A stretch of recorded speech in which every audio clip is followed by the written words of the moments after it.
Alright, it should be going. Should be.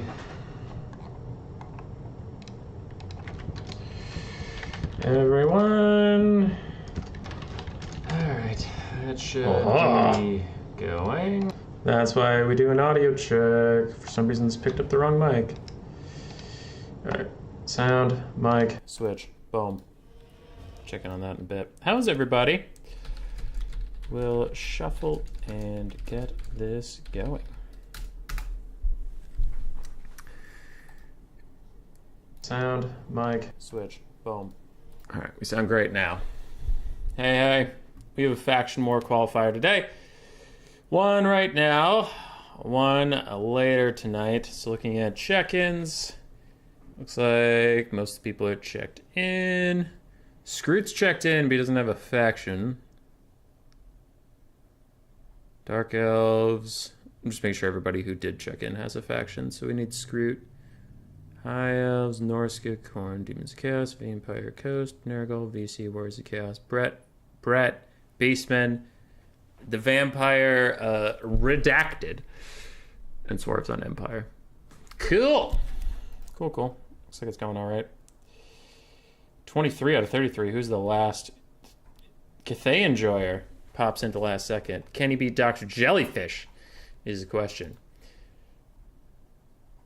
We'll find out. For some reason, the check-in hasn't shut down yet.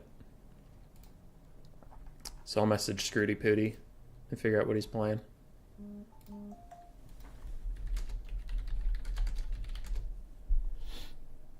I'm going to manually shut this down. Process them early? You mean 1 minute after this is supposed to start? Okay. Scroot's playing Dwarves. So then participants. Where the hell? There he is. Oh. Alright. And then after that, saves for 25 years. Challenge, you laggy poop.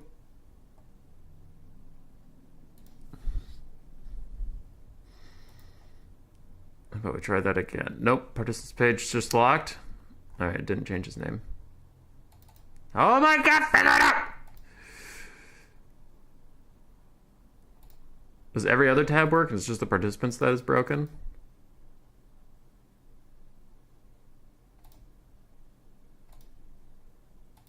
Sorry. As you can see, we're having technical difficulty. Okay, my settings works. Participants, there we fucking go. And these dwarves. So everyone who's signed in has a faction. All right. I know Butcherbird needs a bye round, which he currently has. Let's just make sure none of the round one matchups suck ass.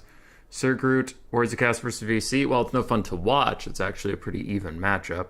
Dwarves versus Empire is not even, so we need to switch something about that. Let's get Golden Floof. Beastmen versus Empire is pretty even, and that seems fine. Beastmen and Demons of Chaos, but that's an ODM Civil War, so that doesn't seem very nice. Let's move one of them sometime. Khorne versus Vampire counts. Okay, I actually don't know how that goes, honestly. Nurgle versus Bretonnia. High Elves versus Cathay. I know that one's really bad for High Elves. But I mean, a lot of matchups are bad for High Elves. Not High Elves. Bad into Cathay. VP and Bretonnia is pretty bad. Norscan Empire is fine. So let's do... Oh boy. Oh, I try to avoid the ODM Civil War, but there's so many ODM. Here's what we'll do. We'll have Thunderwolves, Dark Elves face Demons of Chaos. And then we'll give Razel a bye round so he's not fighting Hanadins round one, because fighting your Clanmate round one just sucks ass. Other than that, I think we did okay. Oh yeah, Cathay and High Elves, I need to solve that. Dark Elves, High Elves is fun. And that way the High Elves don't just get blown away. And also Cathay Enjoyer and Dr. Jellyfish both get a bye round, therefore one Cathay doesn't get an advantage over the other. So that seems okay. Start it.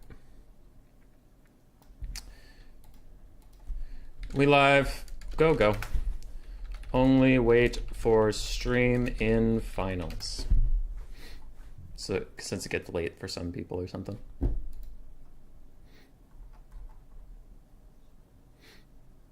Alright. Dr. Jellyfish is streaming right now, and he got a buy round. Rip in peace, my friend. Rip in peace. Alright. We're good. We're good. All the shuffling, all the nonsense is done. I'm here. Why am I so dark? Lighting fixture, do your damn job. Oh, whatever. I think it's because the background's so bright, is that I'm dark. Elves and Cathay, bad in Cathay and lands. I should take notes. A lot of factions are, but High Elves particularly struggle into Cathay because they don't have amazing chariots, which Cathay can struggle versus chariots. They don't have armor-piercing cavalry, so they can't beat Jade Lancers in a cost-effective manner. They don't have really good armor-piercing infantry. They have White Lions, but like those are 800 gold and they're going to get shot. And you're counter-firing with Lothern Seaguard. You're firing into shielded Jade Warrior crossbows who have a shit ton of armor.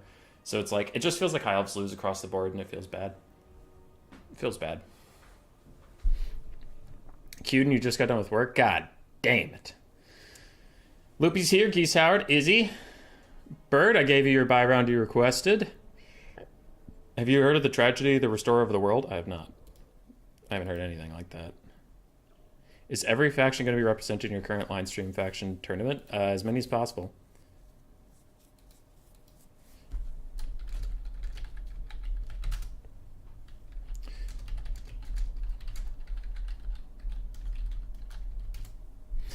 Alright. We'll find a game to spectate. Don't you worry. I'm just getting caught up on stuff. Corn versus VC is auto lose? Shit. Well, damn it. Are you sure?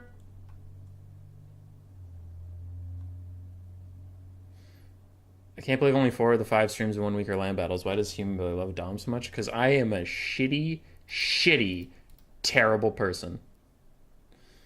Where's the Corn VC? Waldsterben and Lucinia?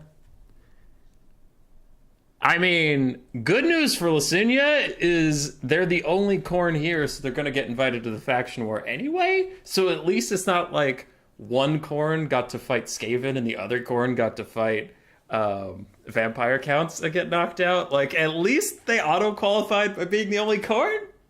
That's the positive, but I have literally never seen that matchup, so I didn't know how it went. So that's my bad. What up, Ayano? How you doing?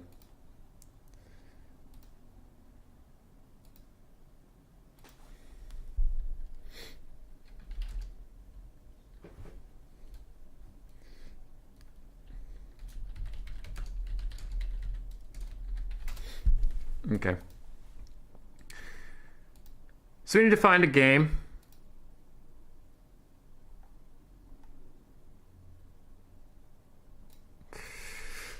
Let's go find one, shall we? Razel faction war. Did he get a buy round? No. Where is he? Oh yeah, he did get a buy round. Hey, Razel. War tournament, just as that. Alright, let's watch this, apparently terrible matchup that I have foisted upon the people. Beep. Yep. Barely got that shit up in time. Oh, alrighty. So we have Waldsterben versus Lucinia, though in here it's Pigaz. Corn and the vampire counts. Everything's best of 1 today. Should be quick. Get everybody to bed. What's going on, Marla Springer? Land battle, faction war, qualifier thingy. So people play. Person who gets the furthest as each faction gets invited to the faction war. Or if you're the only one playing as that faction, the faction war, you get invited to the faction war. That will be played once I get everybody together. I'll just set up a bracket. And then everybody play best of 1, 70 replays until like the top 4. Then we'll do the top 4 live at some point. And it should be fun. I don't know, man. We're just killing time. Killing time till the patch. So climb my back into a mentally stable position. It's a battle, but I feel well enough for 10 streams now. Well, that's good. I'm glad you're feeling slightly better.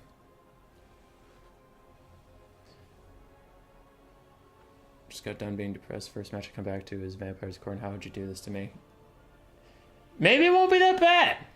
Maybe it won't be that bad. I don't know. I've never seen it. Corn is not one to die slowly. He lives fast.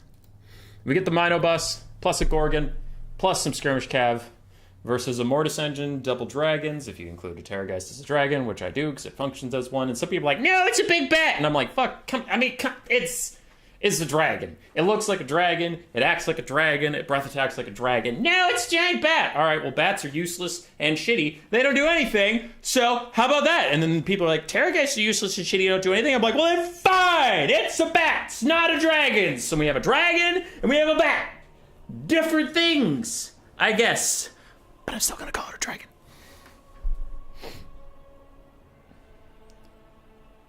What happens if the winner of the Eurozone qualifier is the same as the Ultra Chad US time winner? Let me pull up the blocker for a second, not to block the thing, but you see those giant black squares? That's because we have 23 factions right now in the game. 23 factions is really fucking hard to make a bracket for. So I just upped it to 32, which means tonight in the North American time zone, we'll just take top 8, throw them into those black squares that are in a column. You might be like, I count 9. I know, I updated it in Photoshop, but I looked at it this morning after I already made the thumbnail for today, and I was like, there's 9 over there. Anyway, so 8 in that column, and then the 1 at the very bottom beneath the Skaven. That one I'll just invite somebody. Just some good player that couldn't play or something. I don't know. I'll hit up my contacts, see if we can find a legacy player to fill that slot for fun. But then we'll have a bracket of 32. Nobody gets a buy round. Nobody gets anything. So, for all we know, everyone in the North American time zone is going to play Tomb Kings, and we'll have 8 Tomb Kings representatives. But sometimes that's just how shit goes, you know?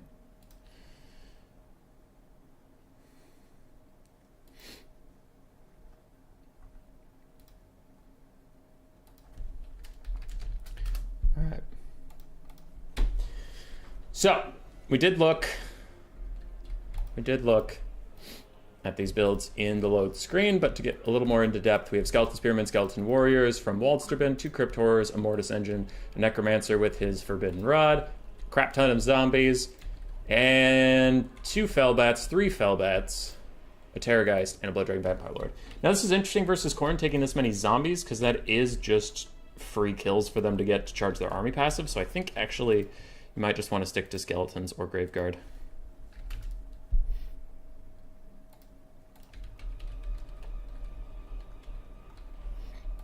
All right.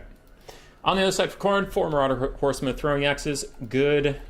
And then we have triple Minotaurs of Khorne with great weapons. We have a Bloodbrute Behemoth, Herald of Khorne, and 2 Marauders. So it's a Mino bus with some Skirmish Cav. Can't disagree with that. Minotaurs can kill infinite amounts of skellies and zombies and all that stuff. Marauders are just kind of obligatory. They're here. They do fine. Was that my phone or yours? Probably mine. Yeah, it looks like it was mine. Sorry about that. My phone's always doing dumb shit. What does Void Laws want? What does Meta Knight want?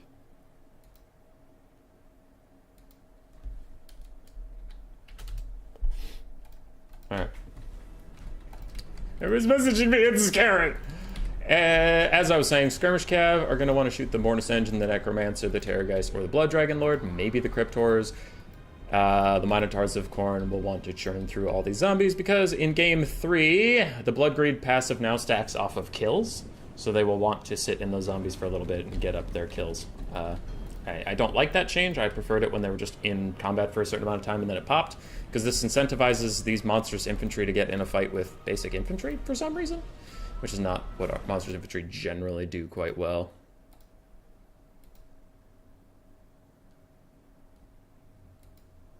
Okay. Fellbats diving onto Marauders of Khorne. and they're just going to run away. I don't really know what Felbats are going to do here. I guess they can try and attack the Marauder Horsemen of the Corn. If the Marauder Horsemen of the Corn will just beat them up in melee combat. It's not like they're even worried about getting compromised. I don't know. These guys aren't insignificant. That's 350 gold per Felbat. Minotaurs are in. Starting to get some chops off on the zombies. Some more stuff out here. Another thing I wonder about with Khorne, when I was theorizing that this matchup wouldn't be that bad, is I mean, zombie summons are very powerful, but versus what? In this Khorne roster, nothing cares if it gets summoned on, to be honest. Bloodroot Behemoth is going deep. He's going after the Mortis Engine. He is currently beating the shit out of it. Nothing is nearby to help. There are some Crypt Horrors that are a little AFK at the moment, but they do need to get going. And a breath attack from the dragon is going to kind of tickle the Herald of Khorne on his Blood Shrine. I didn't notice he was on a Blood Shrine. All right, but kind of tickles him. Mostly hits some skellies. Minotaurs are fully engaged. Now, a little mistake here from the Khorne players. He's letting a skirmish cab just shoot at zombies, which is not ideal. The only little silver lining you can get from that is they're getting free kills onto stuff to charge the army passive, I guess, but still. Zombies are having a terrible time in the front line, even against these Marauder Horsemen of Khorne in melee, because they do have 44 weapon strength, 32 melee attacks, so even for a skirmish cab, they're rather buff lads. Minotaurs are once great weapons in the middle of skeleton spears, and getting T-posed on by a Terrorgeist are not having a good time trying to get a little closer to the Herald of Khorne friend for some leadership and some stats to keep them in it. Mortis Engine has gotten away from the Bulletproof Behemoth, is now sitting in the middle of some Marauders, which it's enjoying just slurping up their life force. As more Marauder Horsemen dive in onto zombies, now in melee at least, they're not wasting their ammunition, just getting the free kills that they have to get. Minotaurs of Khorne bumping and grinded, killing off some Crypt Horrors. All of them next to the Herald to stay alive, except for these ones that got seriously damaged and ran away. Sounds like how it goes. Waldsterman is currently up very slightly in damage value. That is concerning for Khorne, since Khorne doesn't have healing, the vampire counts do, but it does not count crumbling and or disintegrating. I don't know. It looks pretty okay for Khorne right now. They've ground through a lot of stuff. Oh, there's a Graveyard of Great Weapons. I didn't even notice you there. Hey, guys. How you doing? Again, these Marauder Horsemen are in melee with zombies and Felbats, but they need to get out of here. Graveyard chopping them down on the side is not going to be good for them at all. Mortis Engine is currently getting shot by throwing axes in melee, but it looks like now they are starting to move away. Some of these skirmish cav getting caught a little too close to the fire for my liking. Mortis Engine having a terrible time now that the Bloodroot Behemoth is back on top of it. Minotaur is still slogging away, chugging along. And with all this time, they're about halfway charged on their Blood Greed, because that passive sucks now. It's very dumb. Sword of Khorne onto the Graveyard. Pretty good amount of damage. That's fine. Yeah, because, what are you going to do? Relentless Rage is pretty bad, and then the Horn of Khorne plus 25 melee attack, when everything around here is constantly hitting anyway. They're already winning every melee fight they're in, so 24 melee attack isn't really going to help. Bloodroot Behemoth is kicking the shit out of the Blood Dragon Vampire Lord.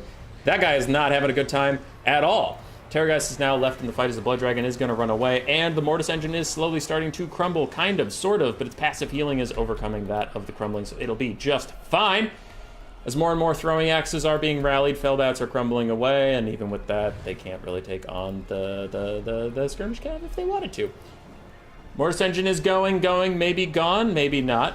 Who really knows? Only one Minotaur is still in the fight. The other Minotaur rallies in the trees. Fuck yeah, I was getting chased off by Felbats, but no longer. Marauder Horsemen of Khorne have one volley left. They're currently in a fight with zombies. But that is a lot of kills on the side of Khorne. So they probably have more army abilities ready. Probably. I wonder if they're saving up for another Sword of Khorne, or if they're just not going to use them. Is Khorne going to win? That's unheard of. They've been doing all right since the Minotaur buffs. Not great, but all right. Mortis Engine is gone. Passive healing for the vampire counts is gone, as is its constant drain effect. Bloodroot Behemoth is currently working down the Terrorgeist. Undead do not have a lot of infantry left, though they do still have a Graveguard with great weapons, and that could matter in the late game. Skirmish Cav are back, trying to harass down the Blood Dragon Lord. They're going to get dove on by some Felbats. We have more Skirmish Cav in the distance, all coming back to the fight. Khorne's still doing all right. This could be a big moment as the zombie summon is getting thrown down. Boop! Onto the Herald of Khorne, plus the Blood Dragon Lord is diving on top of him, trying to get some good damage out. And remember, as I've said multiple times, there's no real healing for this roster. I think he has regen because of his Blood Shrine. That must have been why they took it on this. Gore Feast, yeah. He gets regen on the Blood Shrine. Okay. Knowing it was going to be a blob fight, that's actually a pretty good little tech piece here from Khorne. Taking him on the Blood Shrine mount, giving everything a couple more melee stats, but mostly he's doing it for the regen. Blood Dragon Lord, again, is getting in a fight with the Blood Brute Behemoth. Not enjoying it. His healing cap is well within sight. Khorne is rallying some troops. They just really need to stop letting their skirmish cab get dove on by these Fellbats, because they're running out of breaks. Like, they only have maybe one break left. Some of these are going to start to shatter. Herald of Khorne is in a bit of a pickle. He's got the demonic crumbling going, which is worse than the vampire counts, you know, disintegrating. So, yeah, he is dead as hell. And with that, the Minotaur's leadership might tank down enough that they'll actually run away. For the vampire counts, the Crypt Horrors are crumbling, though they're healing faster than they're crumbling, which is pretty exciting for everybody involved. Bloodbrute Behemoth is still trying to carry this game. Khorne is down on the balance of power, and it is starting to look a little rough. Can the Bloodbrute carry everything? No. Does not look like it. Skirmish Cav running away from the big boy. Can they throw backwards while they run? It does not look like they will, and he's T-posing on him because reasons. There they go. They got a pretty good volley off onto his face. Bloodbrute Behemoth still fighting around. How many of these are summons? One zombie summon. Crypt Horrors still just crumbling, regenning. If regeneration is more power, if your standard regeneration is more powerful than crumbling is not a real mechanic. These Crypt Horrors are almost gone, and if they go away, maybe the Minotaurs of Khorne will come back. We'll have to see. It's looking a bit dicey for Khorne. Crumbling's still happening. It's there. It's coming. Love the model and scaling damage. It's honestly super fun. Oh, you're talking about the Blood Brute? Yeah. Skirmish Cav are coming back. They have 2 volleys left, which is pretty cool for them. Blood Dragon Vampire Lord is currently regenerating up. How is he regenerating up? That was interesting. Oh, he must have cast a spell recently. Terrorgeist is also regenerating. Its healing cap's not in sight, which could be concerning for the forces of Khorne. And this zombie summon has 80 seconds left. Alright. It is looking rough. It is looking brutal. I think Khorne's probably down and out. I really liked that build, though, from Pegaz. The Lord Tech was nice. His Skirmish Cav play needed a little bit of work, which is rich coming from me because I'm notoriously bad with Skirmish Cav, but they got caught in melee with, like, bats too many times. Got caught sitting around trying to get a volley off, you know, that kind of stuff. But overall, it was pretty good. I like the build. Count's just focusing on taking out everything that's not the Blood Brute for now, letting him grind through some infantry, or more accurately, letting the infantry grind through him. Necromancer is now the target. Does he get one shot? Spin! Miss. Foot character problems. Blah! Boom. And dead? Nope, just gonna crumble. Just gonna crumble. Necromancer being dead, he isn't a spellcaster, and he's probably used all of his Forbidden Rod charges. Yeah, he has, so he's just kind of useless at this point, but yeah, get rid of him if you have to. Seems legit. The zombie summon should go away, and nope, 30 more seconds, because every other summon in the game lasts like 2 milliseconds and then it's gone, but zombies last forever. The one hope for the Bloodbrute Behemoth left is, without proper infantry support, we saw how good it was doing versus the Blood Dragon Lord earlier. Oh, and a nasty overcast damage onto the Blood Dragon Lord. Anyway, if either of these high priority targets actually land on him, he could beat the absolute shit out of him. He could. Zombies are finally gone, and the Terrorgeist is thinking about landing, but does it complete its land? Nope. Now it kind of does. Zombies are gone. Blood Dragon Lord and the Terrorgeist are both landing. Bloodbrute Behemoth leadership tanks down to 26 for a second. It's back up to 54. Can it get any of the big hits off that we need it to? Horn of Khorne is popped, giving him 81 melee attack, but he takes giant chunks of damage. He is not having a good time. Really needs to swing. It looks like he hits some infantry, not the big single entities that he needs to. Takes more damage. His leadership gets even worse for him. But he gets a huge shot off onto the Blood Dragon Lord, and also I have no idea what Khorne's army ability is at, but he could have a Sword of Khorne to take out all of these things, so we just have no idea as he holds off army losses by kicking the shit out of the Blood Dragon Lord. Army losses is like, this is fucked, and the Khorne player's like, no, it is not. The Lord is dead. Bloodroot, hang on. Do not army loss, you piece of shit. Just hang in there. Hey, hang in there. You do not army loss. You do not. Terrorgeist is almost heal capped. Heal cap is within sight. The Bloodroot Behemoth is kicking its ass. Balance of power keeps getting worse no matter what happens. The poor Bloodroot gets army lost because this game sucks. No! He was doing so well. He was doing so well. And the game was like, nah, put him down. And then he killed the entire Blood Dragon Vampire Lord. The game was like, nah, put him down. Ah, he had it. He had it. He was, 6,100 on my boy. The Bloodroot Behemoth. Let's go. That was awesome. That was great. So one Minotaur of Khorne got completely wrecked by something. I didn't honestly see what happened to him over there, but the other two did okay. Bloodroot Behemoth did great. Herald of Khorne did awesome considering he's a buff bot. Skirmish Cav did excellently. And Marauders of Khorne were there. They were supporting. That army losses was some horse shit. That army losses can eat my ass. Blood Dragon Lord and the Terrorgeist did well. Mortis Engine did fine. Necromancer was a supportive boy. Crypt Horrors did, if you combine them well. Fellbats, if you combine them, did well. Skellies, oh boy. Skelly Spears did really, really great. And then Zombies and Skeleton Warriors did what they had to. To be honest, just declare Khorne the winner. Easy. Easy.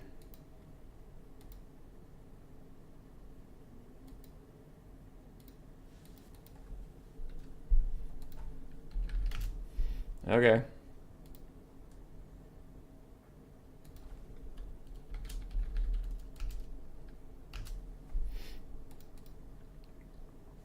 Sorry. There's... I don't really know what's happening. Void messaged me saying he missed check-in, and then this guy, Cathay Enjoyer, just said, give my spot to Void, which is fine.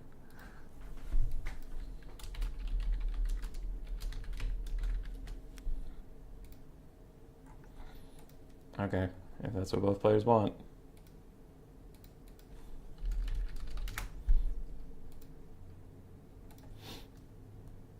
So I have to fight Waldstubin. I guess that's acceptable. That was a good game. I enjoyed that a lot.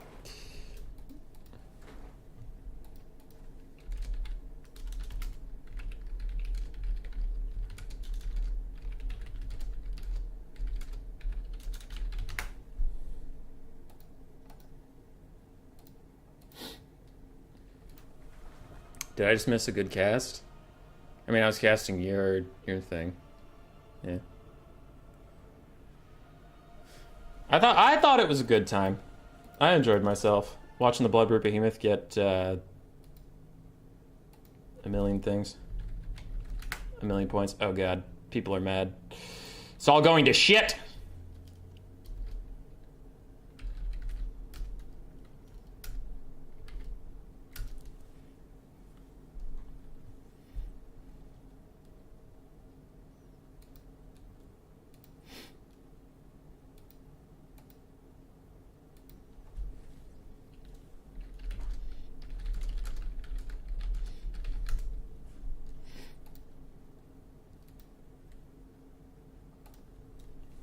What up, Wicked?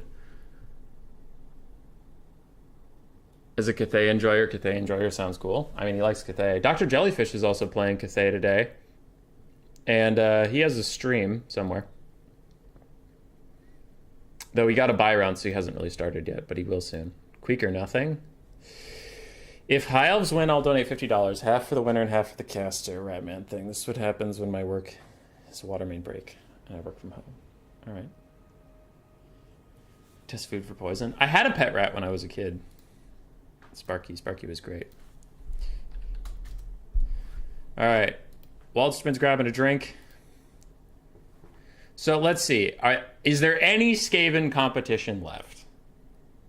Hold on, because I'm not gonna throw this if I'm actually competing for Skaven. But if I'm not, I'll play fucking Queek, because this is one matchup where he kind of has a purpose.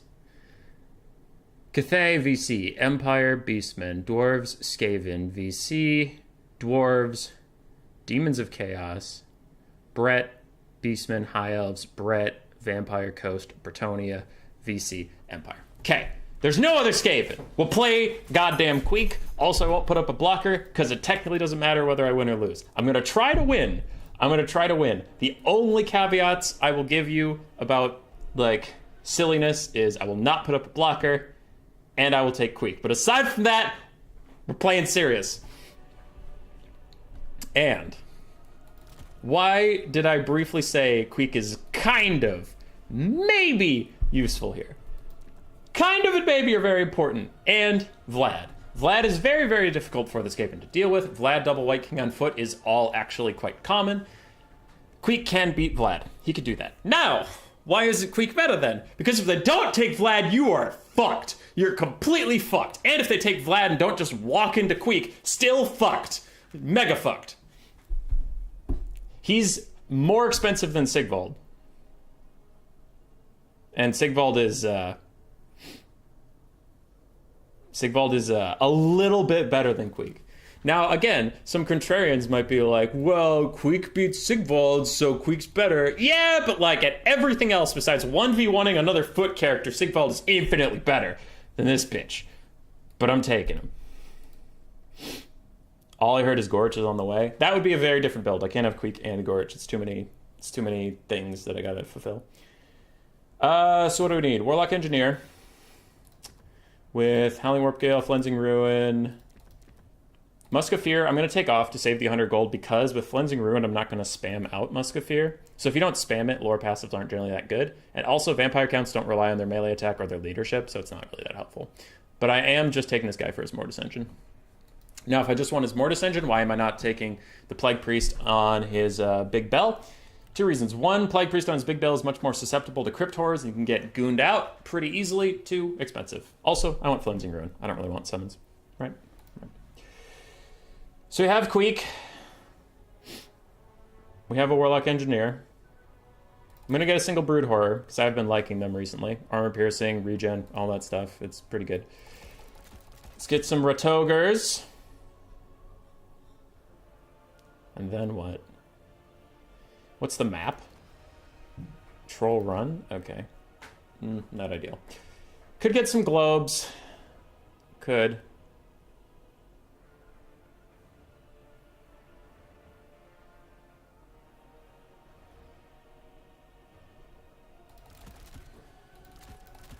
I'm thinking we could do something like this. Globes aren't particularly amazing versus counts. They're in general just a good enough unit that you'll always want them, but they're not like, oh wow! Globes are gonna do so much damage! Holy fucking shit, the damage! This leaves me with only 4 frontline units, then we can go elite-ish.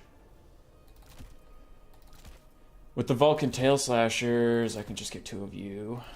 Give you a Chevy? No, you don't want a Chevy. Give you a Chevy? You want a Chevy. Who can take the best use of this Chevy?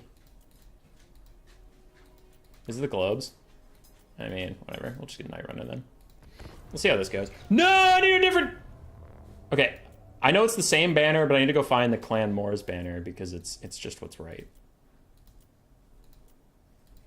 Because it should show up again. There it is. Clan Moors! Let's go. Warp Grinders. Warp Grinders AoE is nice. It is nice. For me, they usually get zombie summoned on and then routed off. And I don't know if one Warp Grinder use is going to be worth 600 gold. Needs more Doom Wheels.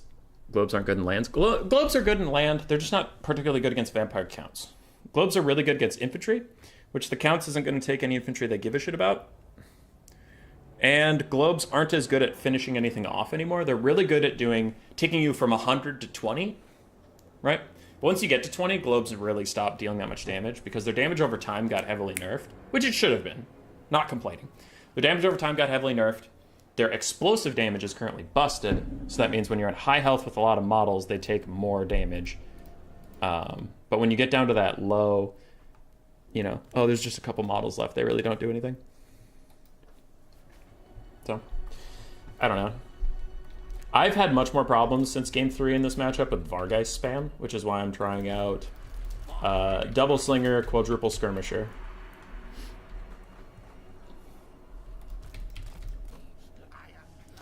Enemy troop count is pretty large, which is fine. I'm going to keep the Warlock Engineer next to Queek for the leadership auras, because the one thing that sucks about the Warlock Engineers is leadership's so fucking low. Plague Priest, I mean, Skaven in general have low leadership, but the Plague Priest on his bell at least has better leadership, and then he has that Scrying Stone that gives him more leadership and damage resistance. Warlock Engineer is really easy to just, like, lose to a terror route, and then they pick him off and he dies. So I gotta keep him next to Queek or he'll die immediately. Globes and slings. Slings are mostly for Cryptors and bats and Vargeist and stuff, so I'll position it right behind the globes, where it's either you dive on my globes and you get shot in the face by slings, or you dive on my slings and the globes will do globe things. Also, they're Skaven slave slings, so I don't really care about them getting killed. Let's put our Skaven slaves in front of the globes so they take friendly fire instead of my precious clan rat. The ROR clan rat in the middle because they'll hold the best. I only have one other infantry piece, so I'll put him in the middle of my formation to go where he is needed. And other than that, rat ogres and skirmish skirmish infantry are going to have to hold the sides for me. Where's my brood horror? There you are. Get lost. Don't you get lost, my little friend. I would expect a blood dragon. Yeah, or Vlad. With Queek, we're hoping for Vlad. Alright, you guys turn on skirmish mode in case I forget about you and don't die. You guys turn on skirmish mode in case I forget about you and don't die. You guys have Guardian on, Guard on. I'll group all my ranged units together, and I'll group all my melee units together. There we go. Let's go! I'm expecting a bunch of Cryptors. Use the lake to guard a flank against Cavs. That's a passable terrain, though. You can go into that lake. It's a good idea, but you can go into that lake. Alright.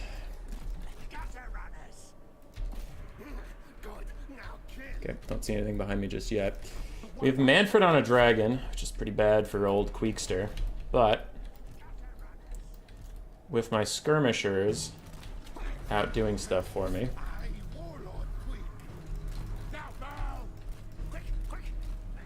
I can do whatever I want.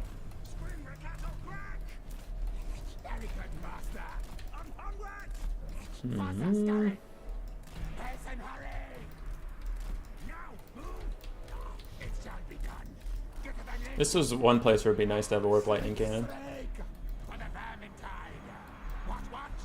Because then, if he wants to dawdle around, I could just fuck him up.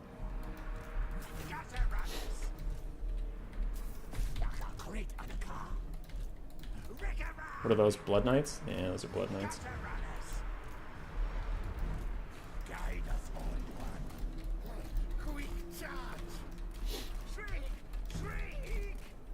You, come here.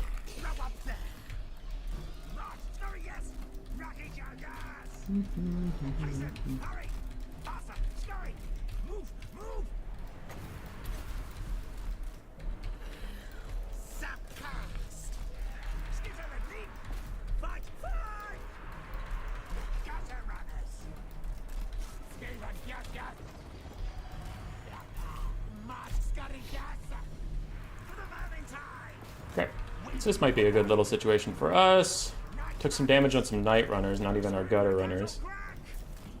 And we got a really good globe volley off onto those Blood Knights. So, we take those. Globe, start killing those guys.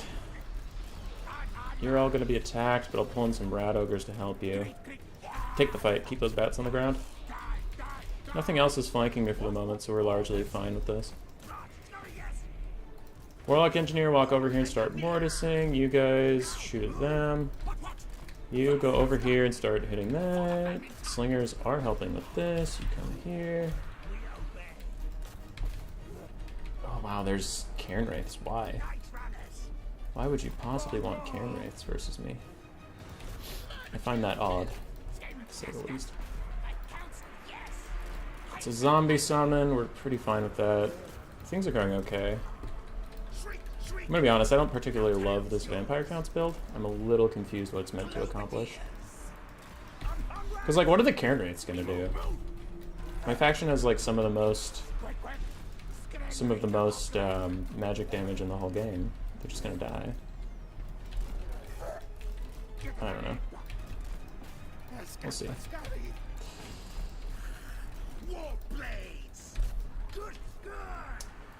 So you shoot Cryptors, you shoot them, go over here. Oh man, if I could get a Flensing Ruin. If I could get a Flensing Ruin onto those Cairn Wraiths, if they ever bunch up, that would be a pretty magical experience. You guys go into melee over here. Might as well, as we're just fucking up some crypties for fun. You go hunt down a Necromancer. You fall back. Globes, try and hit that. You try and separate it a little bit. Nope, nope, nope. Need the Rivalhide Talisman for those Cryptors. Which is fine, but we're feeling really good right now.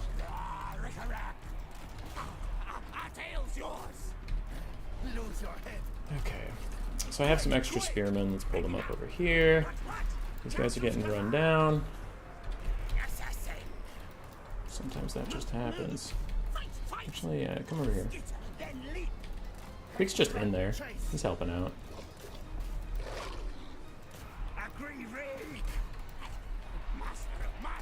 Alright, we've cleared that side. You guys start working on those Cairn Wraiths. You guys come here. You come here too temporarily, just because I need you to block for these guys. You skirmishers come with me. Here are the Blood Knights. We have tons of Winds of Magic.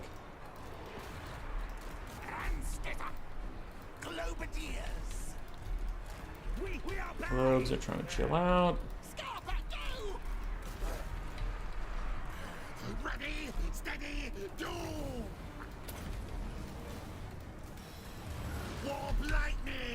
Alright, use our Blob Punishment spell. Rat Ogres are still fighting Crypt Ghouls over there. Let's go shoot at him. And with a Mortis Engine plus the Flensing Ruin, we're getting pretty good damage over here. We're going to lose one of our Globes, but that's okay.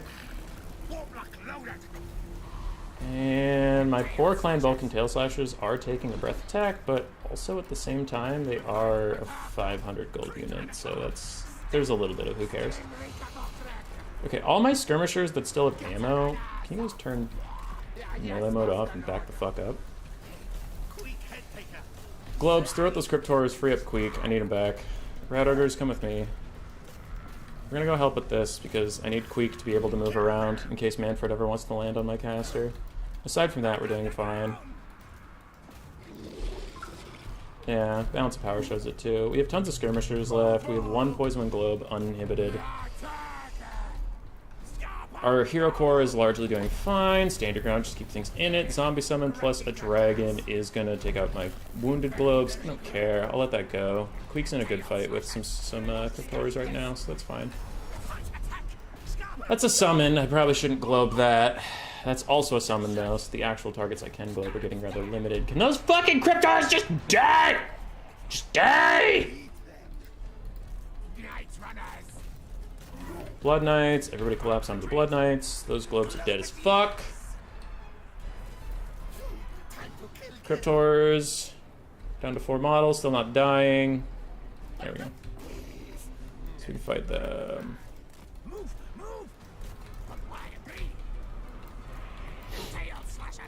Just need to start clearing out stuff. Zombie summons are all eventually going to fade. Blood Knights are near their healing cap and they're dying, so let's just start clearing out the chaff.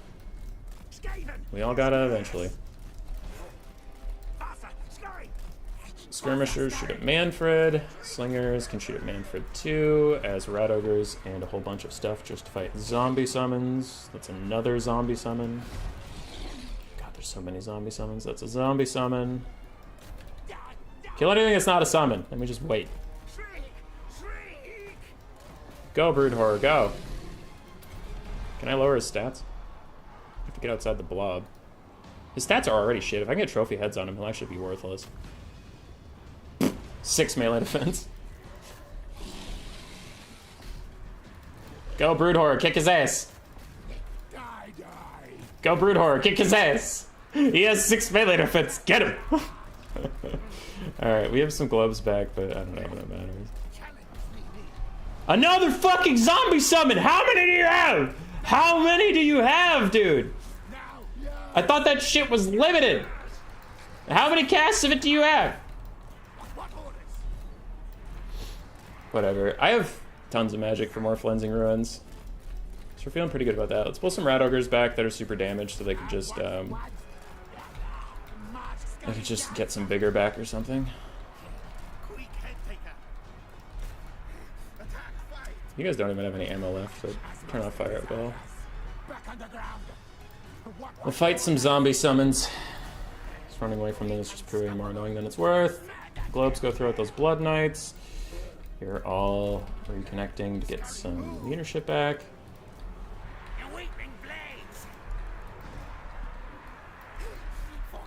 We're just refortifying our position. Manfred has like full HP. That's rather annoying. At least I can throw a Flensing Ruin onto these Blood Knights. If they ever get close to me, I can just chuck a Flensing Ruin on the Blood Knights, then it's just Manfred. It appears we might have a drop. Yeah. Like, I don't know. It's awkward because I'm the opponent, but I don't think he had a way back into that game.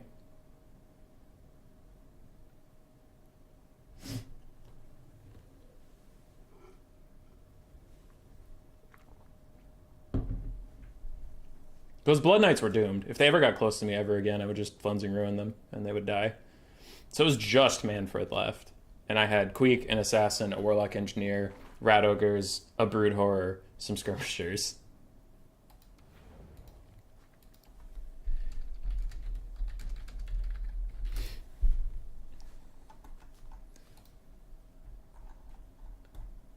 He's wondering if I lagged out.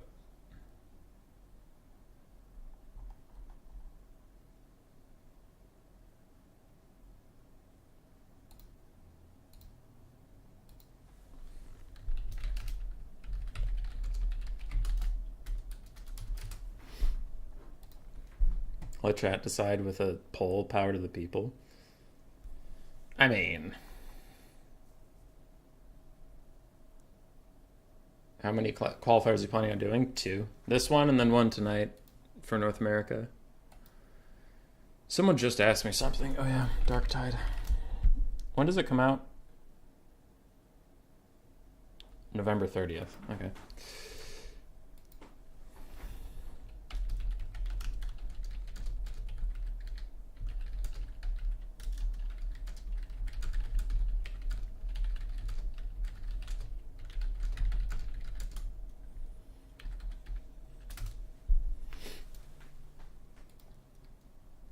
Flyer Lord versus Skaven makes most sense to zombie up the Skirmishers are ranged.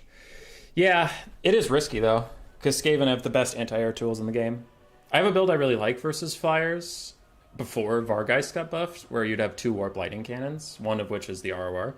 But the hard part is Vargeist got buffed a lot, so no. That's no good. They will tear you apart.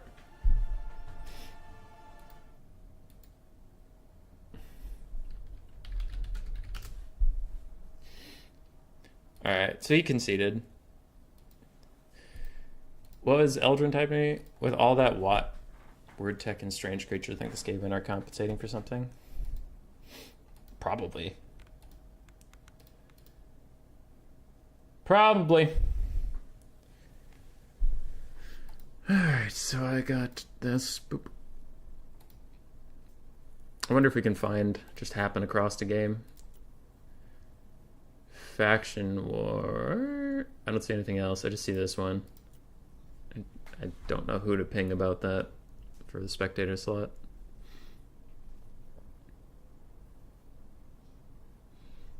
There's one that's called a Bomungus. Oh, Bomungus. Oi! See, people said the Visay Corn matchup's boring and dumb, but I still think that was the best one ever.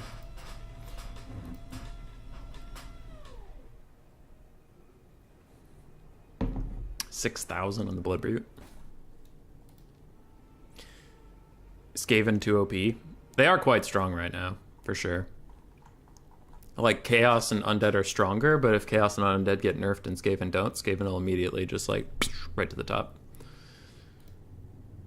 Queek was thriving in that game. He didn't do very much. he was there, but he didn't do anything.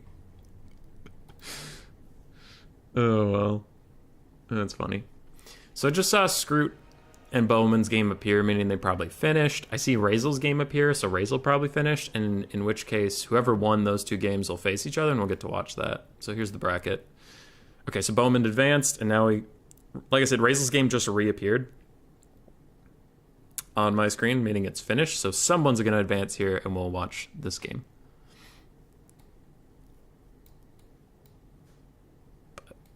Yeah. We're just there. Turn the opponent. Can I spectate your next game? Ooh woo. I gotta make him regret it if he says yes.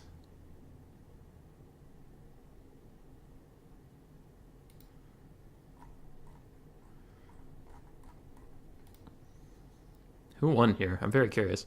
I feel like Beastman vs. Elves is style favored after all the buffs. And Race has been playing a lot in Warhammer 3, and I haven't seen Razel too much, but also, like, never bet against Razel. Dude's nuts. Dude's insane. We love Razel. Oh, Bowman changed his picture to the Knights of the Realm. That's such a good picture. Knights of the Realm have some of the best portrait art, in my opinion. All right, Race advanced. So watch High Elves versus Bretonnia. And Central Scroot on his Dwarves. Whoa, Dwarves lost to Bretonnia. I'd have to get a story there. I think the answer is Scroot didn't play scummy enough.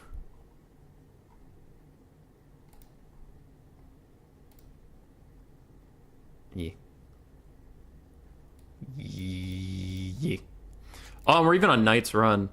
That's a big buff to Bowman on Bretonnia. He's on home turf. They all get plus 10 melee attack, plus 10 melee defense, unbreakable. I don't think anyone said it was unfun to watch. It's hard to win for Corn. It's Izzy. I don't know. Somebody joined and said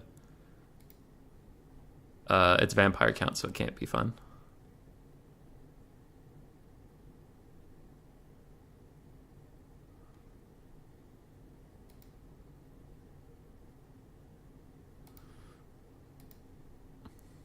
Just finished watching the Queek game, making Headtaker useful somehow. You make Clan Morris proud. I didn't do anything! He just stood there! Queek Lava melts a medium like soup.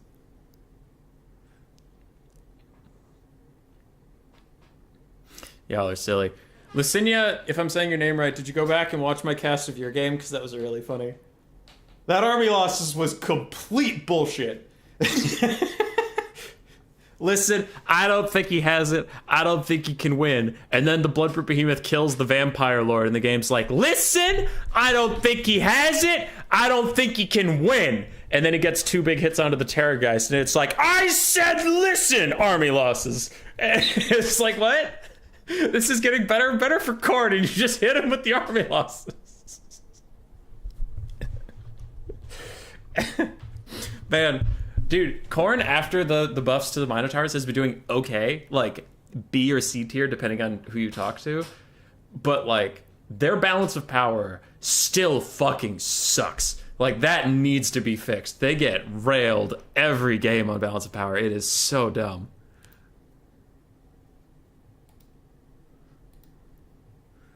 It was super dumb. All right. Razel says the Beastmen are out already. Did they make it to round 2? Ah, Golden Floof and Razel.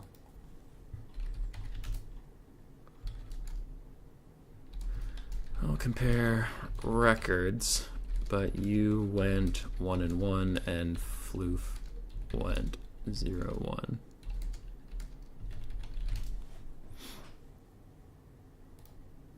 All right, but I'll do that after the stream. Clear just a factual statement on the state about UD facts. What does UD stand for?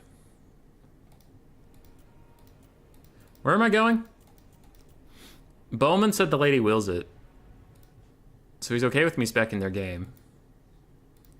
But I need a game to go to.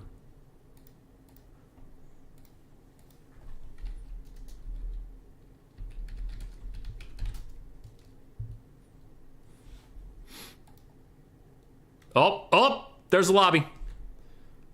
We're in. We're in. Get the blocker up. We're fucking in. Yeah!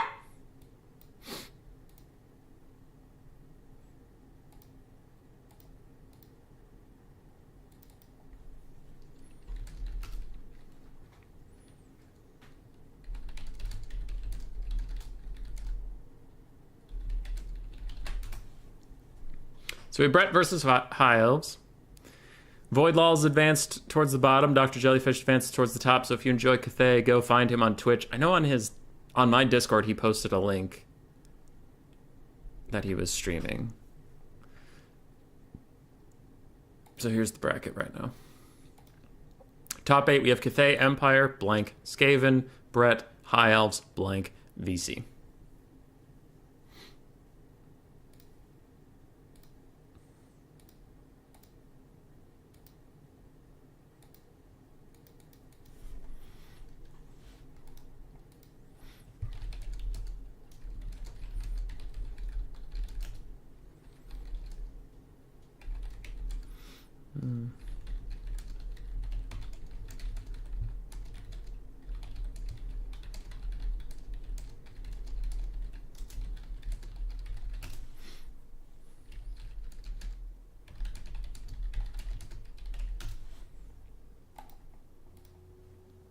Caught up.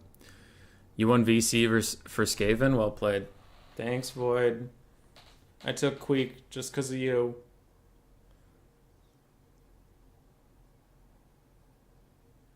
Undead. Oh. That's a good abbreviation. I thought this was no blocker Thursday. I'll no blocker for myself, but I will blocker for other people because they did not consent to being stream sniped.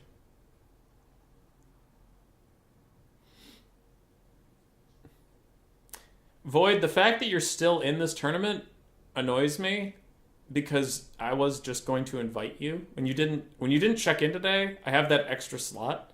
I was just going to invite you to play because you won the other faction war, and also you're probably the best land battle player currently playing, besides like maybe Mofet. So I don't know. But then like you showed up late game and it's like, damn it, now I have to find somebody else to invite. I know Artisan Tech Priest was hitting up my DMs. I'll think about that. But he's a memer, but he has a habit of playing really unfun builds for people to watch. Like, he's famous for this. Volkmar, Steam Tank, Warrior Priest, Life Wizard, Luminarch of Hysh, like, blob that just roams around. And it's like, it is funny, but after watching it for over 2 years, I'm like, oh my god, I fucking hate that thing. It's just like, it sucks to watch. As every model has to be killed.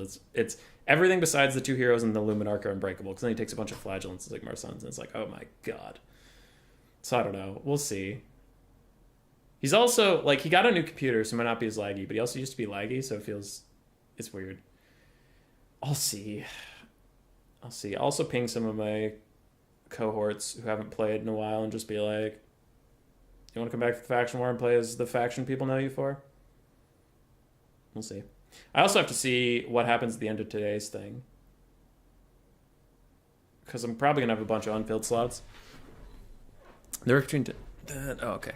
That's a DM. Don't read DMs out loud, human boy. Learn.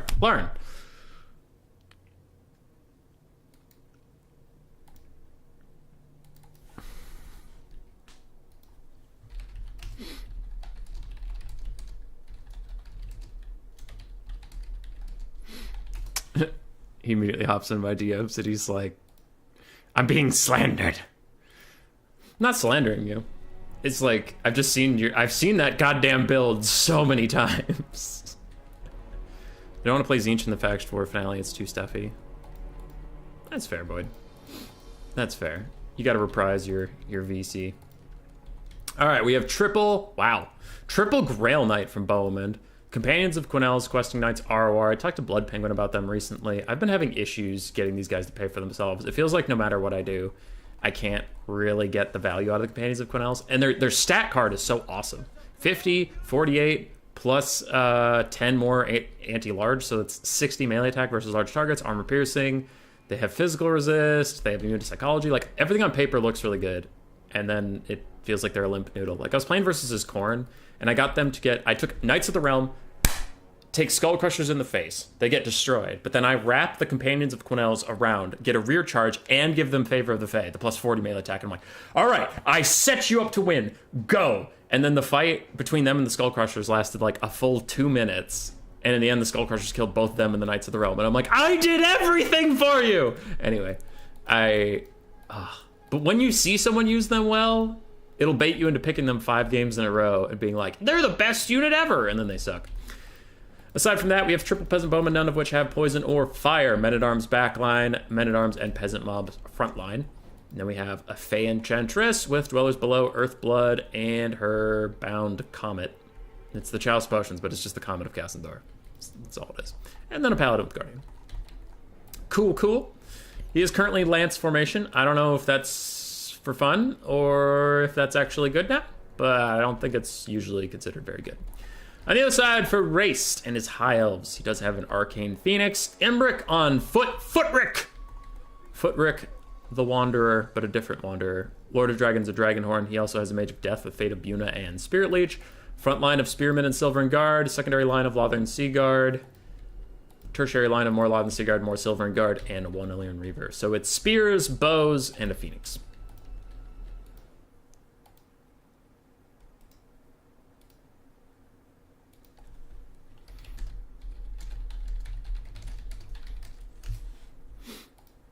All right.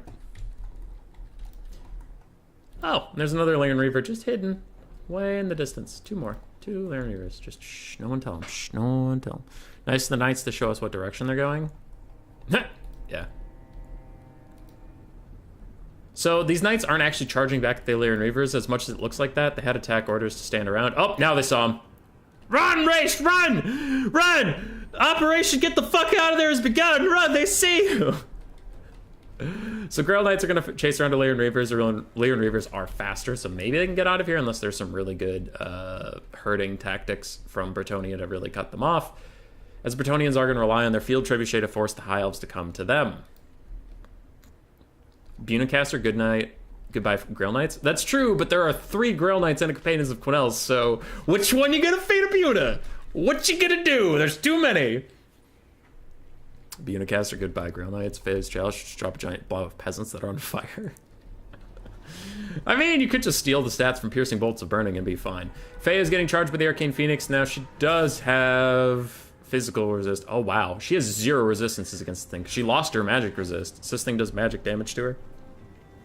Damn, she actually took a lot of damage. That sucks. Illyrian Reavers are going to duck, dip, and dive. Very nice from Raced. Getting past the Grail Knights that were pursuing him in to shut down the whole field trebuchet and then probably actually take it out. Looks like a lot of the models are colliding on the actual trebuchet piece instead of really surrounding and killing off all the peasants, so we'll have to see how they do. They are getting rear charged by Grail Knights right now, and these are not Kislevites. They will not go unbreakable and finish their job. They do need to actually get it done while they are still, leadership full. But, surprisingly, they're doing okay. Their leadership is not tanking, and they are going to take out the field trebuchet as the bird does a flaming spinning poop on some more peasant bowmen, almost routing them entirely. The other Illyrian Reaver just had to suicide charge into some peasant bowmen and did a little bit of damage, but it did get pushed off. These Illyrian Reavers are doing great. These guys are doing awesome for getting rear charged by Grail Knights and shit. They have pushed off the field trebuchet, and the High Elves are here now. Well in range to just shoot the field trebuchet if it ever comes back. So the field trebuchet, for all intents and purposes, is gone. The Arcane Phoenix is also chasing off those peasant bowmen that it pooped on, and the Illyrian Reavers are nearby. So really nice backline disruption and harassment from Race. Really good stuff from him. As far as the front line goes, the High Elf Spearmen are going to be really tough for these 4 cavalry. Really, really tough. We're going to need Phase Dwellers Below. We're going to need our Mortis Engine. We're going to need our Chalice of Potions to do a lot of the heavy lifting, and Knights will have to get some cleanup done. The Companions of Quinel's are getting Fate of Interaction. Oh, the gameplay! Oh, the gameplay. Why didn't you just outplay that, you son of a bitch? Why didn't you dodge it? Why didn't you dodge it? Hit the dodge button. Chalice Potions is going to be nicely dodged by Raced, is on top of that, knows he needs to dodge. But another Dwellers Below is getting launched, and that one will not so easily be dodged. Should do a lot of damage to Lothern Seaguard, maybe not take him out entirely. Imric actually will do tons of work. He's on foot, he has anti-large and armor piercing. The Fey Enchantress is running away with half HP. The Companions of Quinels are entirely dead, and Raced rockets ahead on the damage value. Balance of Power is up slightly as well. Horserick, that's Blasphemy? No, it's Footrick. It's Footrick! Love the Haggard Trebs throwing 90 kilogram stones over 300 meters. They're apparently the best Trebs ever.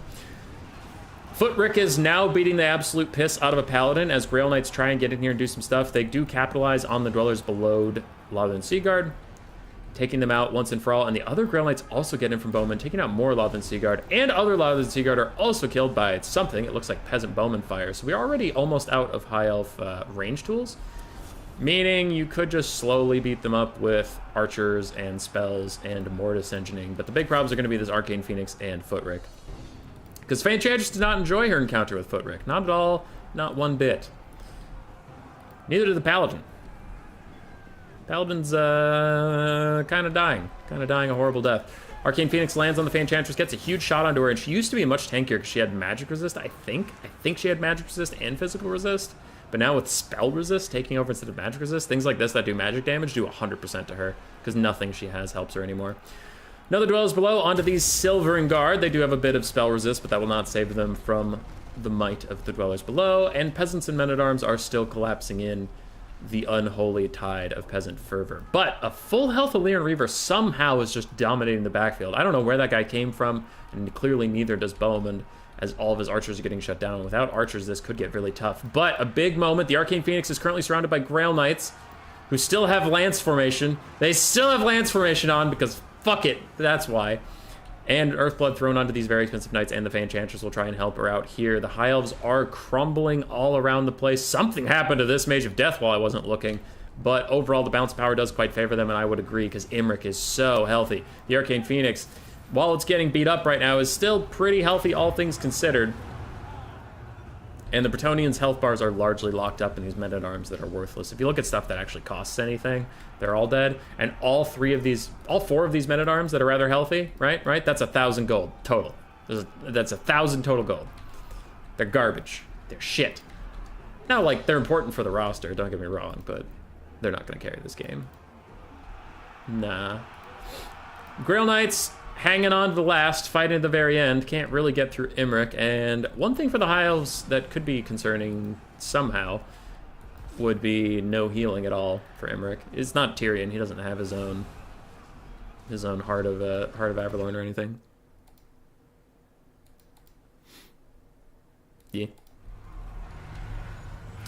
Spirit Leech onto the Fey Enchantress. She has pretty significant spell resist, though. That's not really going to hurt her. 60, yeah. The Arcane Phoenix is doing everything it can to take her out as it's surrounded by peasants. But mostly that just means it's 1v1ing the Fey, which honestly it should win, but as a rear charge from Grail Knights comes, it might get taken out. Now the whole game could honestly be decided by whether or not that bird decides to shit itself. Will it do that, or will it die quietly? Because if it does this game is over for sure. Takes a big shot, and all of the dying peasants, and it's heel capped, and all of a sudden all the peasants are running away. Jesus Christ! Yep, that is real bad, and now the Fey Enchantress is getting Spirit Leeched yet again. Footbrick is here to make her day horrible, and Bretonnia honestly will get army lost real soon, especially if that Phoenix can get up in the air, because if it rallies, it'll come back on the balance of power, and then they'll get army lost, but there it is. There it is!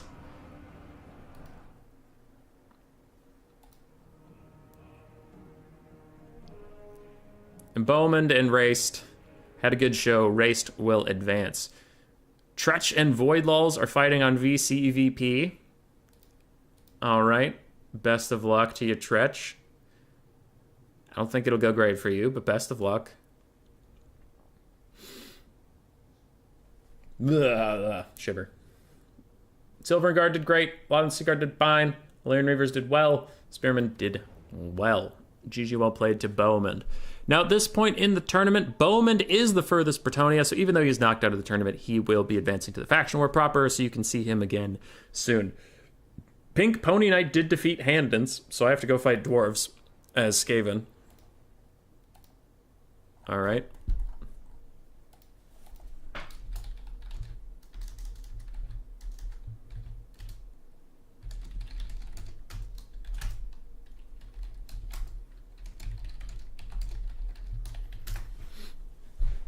Alright, we're fighting Pink Pony Knight. I'm going to start a poll.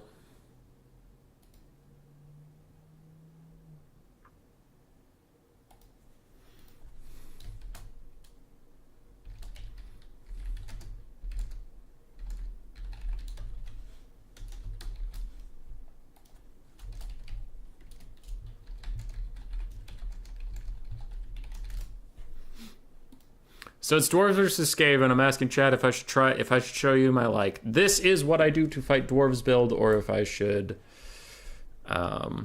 be honorable.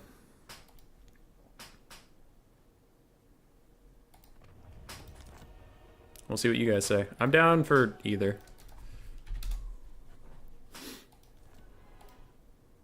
Bad idea versus VP, do not recommend. Yeah. It's 40% magic resist on a unicorn, 25 on foot. Oh yeah, that definitely hurts. Put the humans in their place. Glory of the Phoenix Court. Watching you the first time, great casting, man. Thanks, Andy. Hi, Maya. Try. 18 votes. Oh God. All right, they want to end this, man. Also, I'm sorry the camera was way up there. I forgot I was at my standing desk, and I forgot to adjust it when I went back to sitting. So that's my bad. All right, what's the map? Knight's Run. Okay. So it looks like we're just going to take the normal build.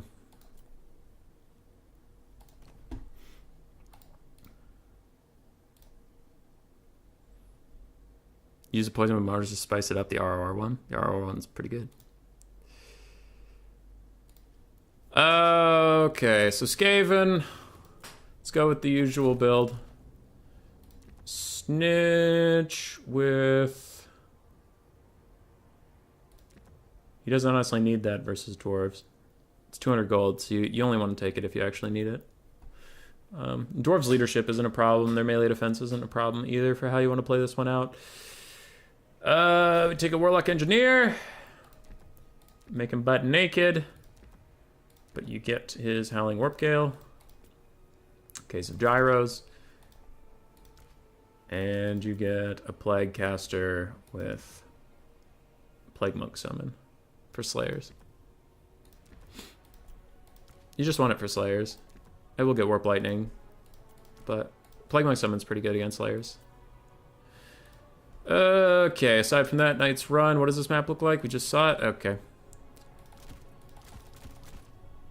And then I need those. And we need these. And then we need...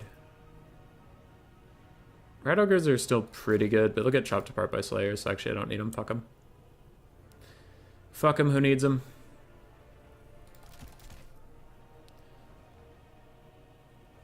Yeah, that looks like it.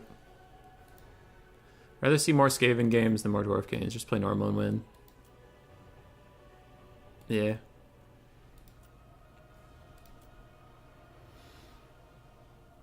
Fuck 'em, who needs them? Honestly, that's too many globes. If I have the Avalanche Mortars and Forge Azales, I can cut that globe and get more lads. Just annoy the dwarf with constant lads. Sure. Death Runners are fine.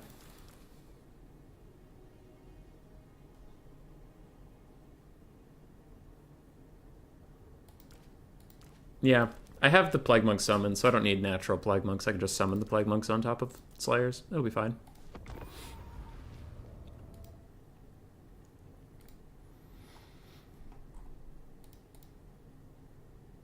So Pink Pony Knight has beaten me in this matchup before. The last time we did Handshake and I didn't bring globes. No such excuse this time. If I lose again to the pink poniest of knights, then it's official. Skaven are underpowered, they need buffs. Dwarves are overpowered, they need nerfs.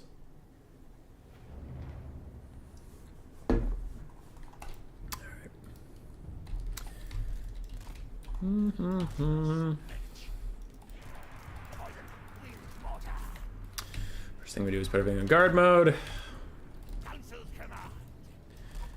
And then I don't fully know what's going on or where he is. So I'm gonna put these in the trees until we know what's going on, because if we start the game and there's like 4 cannons just shooting at those are mega dead, and I don't have any time to do anything about it. So that's that. Giselles, we're gonna want to spread out a little bit, because even if the dwarves, I mean, if they box up, we can advance slowly. If they don't box up, if they vanguard rush, I want to be separated. So there's just no reason for me to bunch them all up like a doof. Is every rebirth still bugged, or just the Arcane Phoenix? I don't know. You'd have to ask Loopy. He seemed confident on it. I know regular Phoenixes aren't bugged anymore. I've seen them not get their rebirth sometimes. All right. What are we doing here? Death Runners. Yeah, that's right. You guys exist. Well, I don't want to Vanguard that hard, because if one of the 2 ways you can play this is full Vanguard miners and slayers and shit, and then I don't want my Death Runners out there. That would be a loss.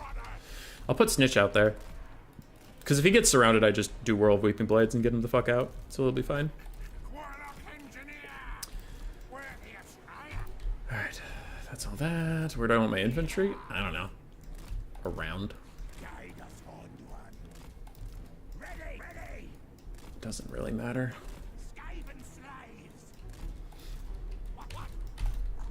Alright, seems legit. Warp Gale you, then left Giselles, right Giselles, both my globes, both my Death Runners, all my infantry. Who am I fighting? Pink Pony? There you are. I didn't actually DM him, so he wasn't at the top of my list.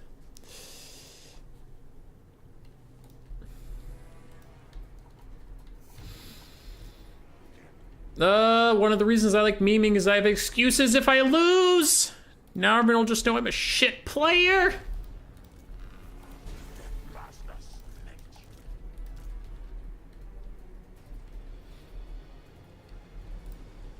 Alright, so let's see what he's got.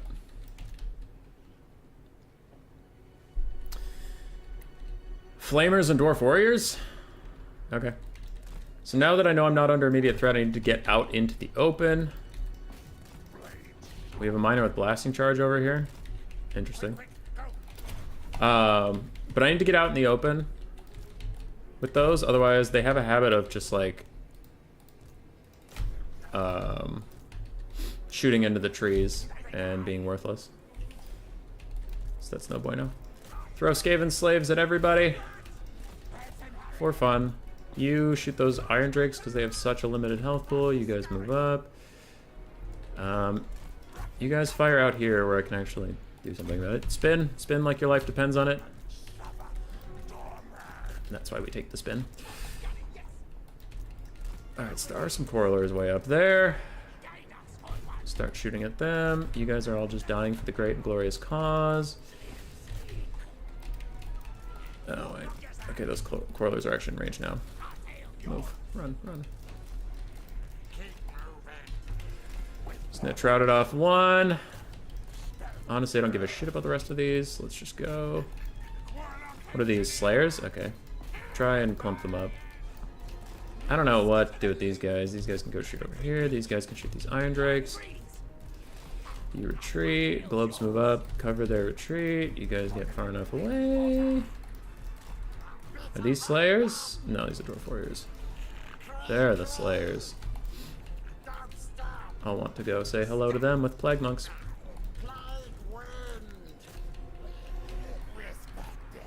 Alright, so that's going okay. This is going fine. Snitch, go say hi to Thoric for me.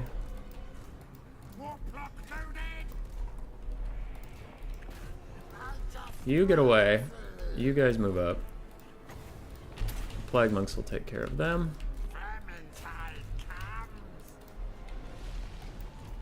Is he in the middle of his troops? Yes, he is. Nuke him. Free damage. We all love free damage. Alright, so Giselles are doing Giselle things. Anybody sleeping? Ah, fuck, I have an entire Death Runner just chilling. Alright, that's bad. Don't let your Death Runners just chill. So just currently getting some damage off over there. These guys are taking a lot of damage. We don't enjoy that very much at all. Giselles are still trying to win. I forgot my goddamn Plague Monk summon because I'm an idiot. They're just standing there. Spin! Fuck off, Dwarf Warriors! I have business with your boss! With your boss! Alright, Giselles, finish off those poop drakes.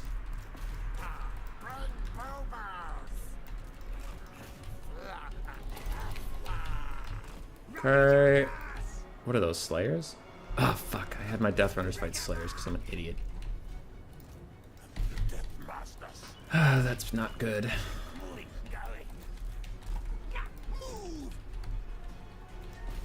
Okay, routed off those guys. You're just chasing them down.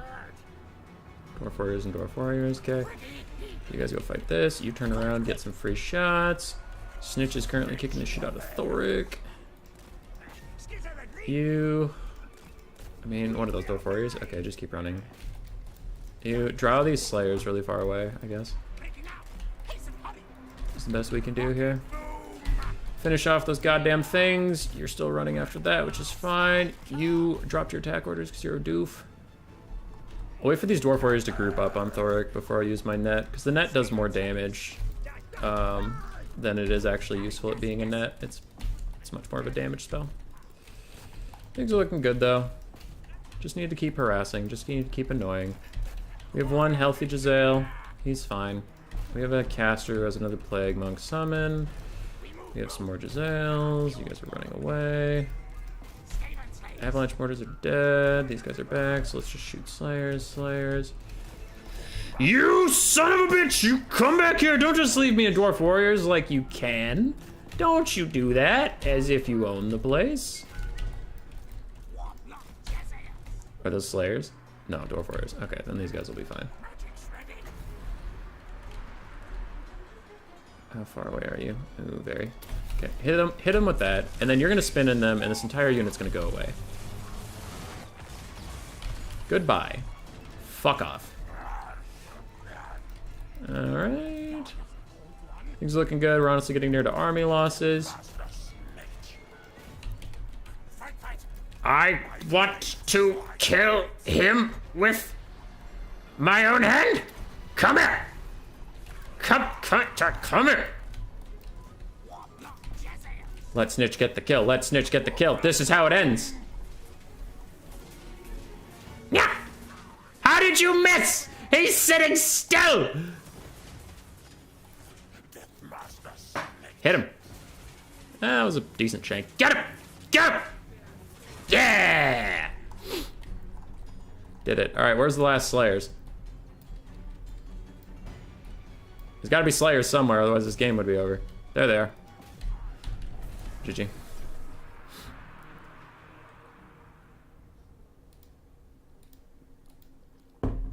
That's why Snitch is the best in that matchup. His ability to, like, spin and delete an entire unit of Dwarf infantry makes him invaluable, because he can dive into miners and just get rid of them before they even throw their blasting charges, as we saw early on. And then he can follow their lord around. If they throw anything at him, he can just spin it to death. Slayers are really annoying in that matchup. They're quite good. I should just bring Plague Monks for them, because Plague Monks are really good. I used the summon, but I forgot about it, so then that was a misplay. But if I could find a way to get some Plague Monks, probably would. I took the Warlock Engineer. He didn't have much to do in that game, but he's in case of gyrocopters. So you need him. Even if he's not going to be the best, you need him. The rest of this build's good. Maybe cut the Avalanche Mortars for some Plague Monks. But that is a hard maybe. So, it's GG.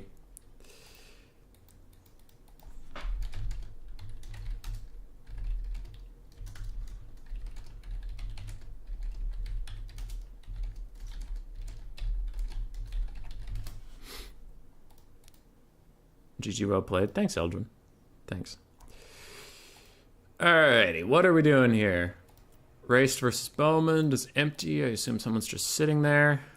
I have to fight Dr. Jellyfish. Okay, so if there is no waiting, I just go fight Big Dr. J. Big Dr. J on Cathay.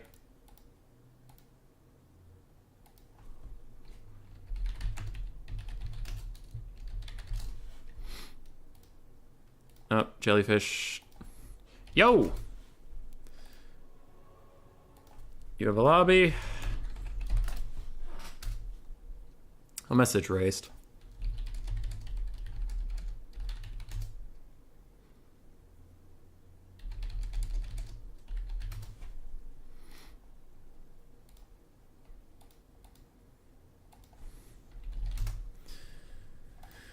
All right, the semifinals so far. Oh, I have a lobby.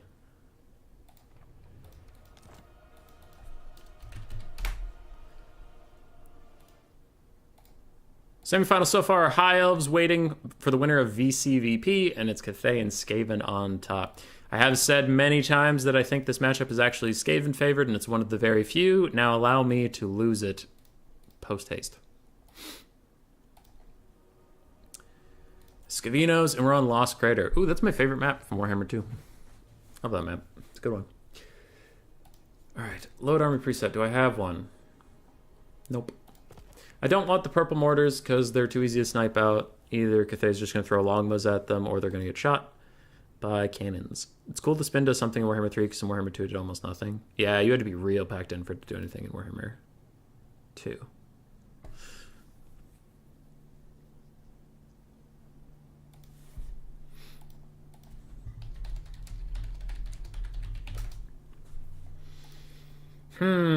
So Skaven, what are we doing versus Cathay?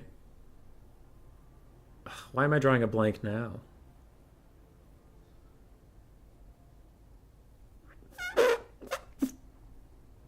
Why am I drawing a blank now?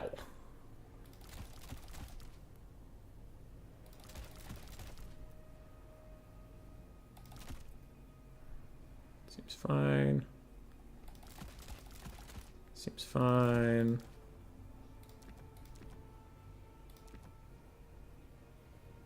Do I even want Flensing Rune in this matchup? Not really.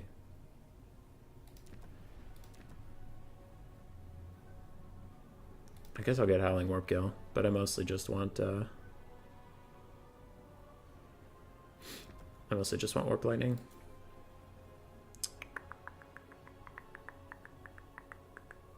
So you have globes to clear out their infinite legions of chaff. We have Jezzails to counterfire cannons and to shoot at Terracotta Sentinels.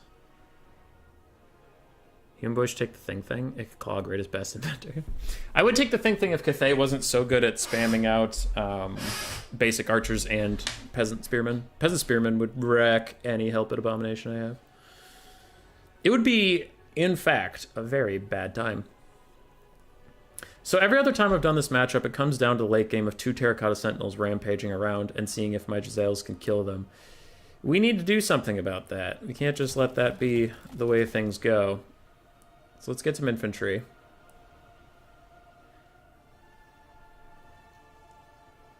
And I wonder if a Brood Horror would do any good. Are Gutter Runners Night Runners currently a thing? I haven't seen them in a while. If you check the second game of the day, me versus Vampire counts, I took some and they did quite well. Bazillion Slingers would get good value. Maybe. I'm mostly just trying to figure out what to do against those Terracotta Sentinels.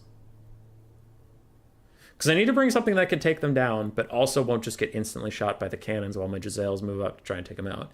And honestly, with 4 shooting things, like I don't think I need more shooting to take down the Terracotta Sentinels. I feel like I need maybe some anti-large armor-piercing Ixtra's Triads. Could do okay, because Terracotta Sentinels aren't that good at clearing out tons of nonsense. And then I could do that. Sure. Take the Rattling Gunners, they won't give you an aneurysm, I promise. Whoa, why are we on the basic color scheme, guys? What is this, amateur hour? Jesus Christ. Oh, let's go Clan Mange. I love being mangy. I'll take a look at that, thanks. Yeah. Yeah, Gutter Runners and Night Runners are pretty good, especially at like the highest levels of play. Alfredino, Anticity, players like that really like Night Runners and Gutter Runners. Council Guard, I feel like they're just gonna get Towns of Night killed. Yeah.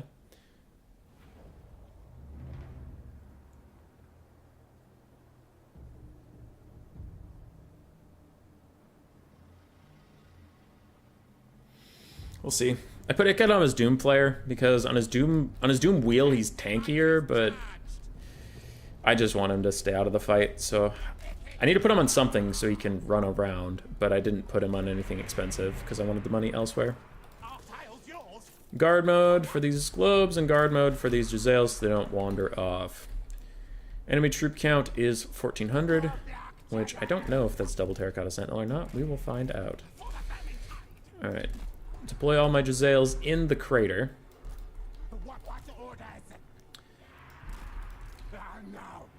I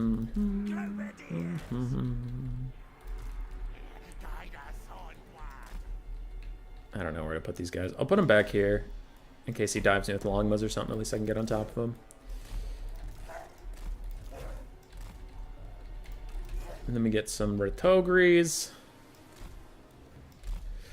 Put one in the middle just to respond to threats. We'll have clan rats with spears on the sides so they don't get globed. And then we'll have Skaven slaves in front of each of the globes. Oops, I moved one of my own Skaven slaves. Okay, that explains where that hole came from. And we'll have some Skaven slaves to fill in over here. And now that I see my formation, I can spread it out a little bit. Now that it's closer to actually being done. Spread it out, so we don't clip into each other. There's plenty of space, why don't we make some room? Alright, that seems fine. Sure. I've never seen Skaven versus Cathay. Wood tier! Hi, Wood tier. Wood tier, you should plug your channel. You should do that. I made you a mod so you could. Relatively new content creator as far as I'm aware. My team alerted me to your presence recently. So, welcome to the scene, my friend. I hope you find everything enjoyable, and if you don't, I mean, that's something. Are the rattling guns still AI tarded? Yup, they suck. They're pretty bad. Just because they can't hit anything, not because they're actually bad units. Okay, that's a lot of crane gunners and cannons, so Iket's gonna have to do some dodging. Ah! Ah! Ah! Ah! Okay, they switched. They're not gonna shoot him anymore, which is neato. So what do we have? A Hellstorm rocket battery thing, crane gunners, and this bitch with her summons like she owns the place.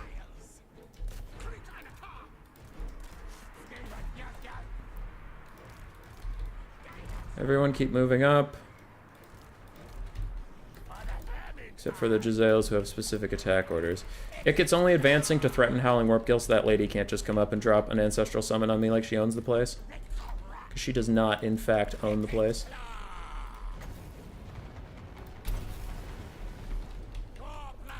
Gonna lower their leadership a little bit to make this range duel easier.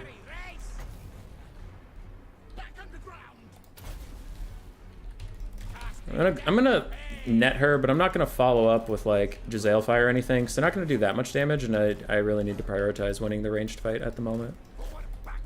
So, we'll see how that goes. Meanwhile, you guys keep moving up, you guys keep moving up, you guys keep moving up. We could go get in there. Jezzails are doing their best. We have Rat Ogres to protect the Jezzails. But I do need to get my globes in range, so we're gonna move up with all that stuff.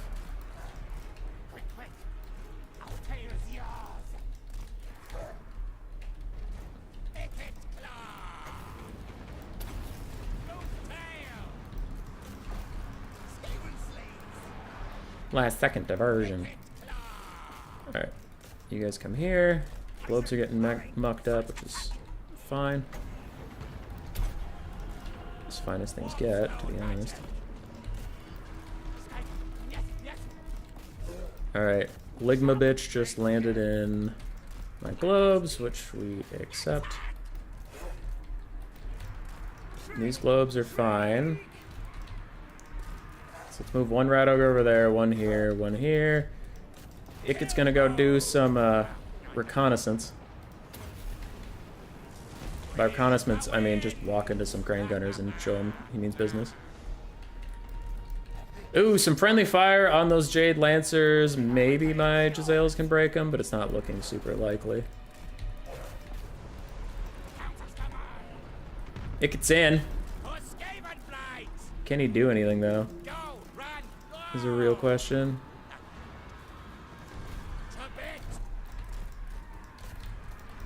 Alright.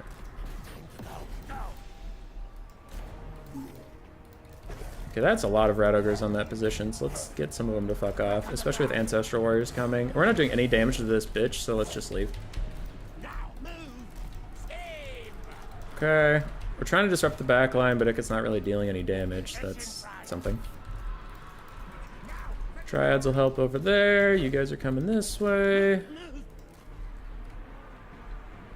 That's an ancestral warrior summon, so it's not real. You guys come this way. You're doing your best to be helpful. We all see it. You're doing great. You guys path through that. Is that Storm of Shadows? It is. Okay, that's kind of annoying, but whatever. So we're waiting for that ancestral warrior to fade. Need to go catch them. You guys come with me. Ikit's doing his best out here. Okay. This lady's stopping my globes from shooting again. These guys are doing alright.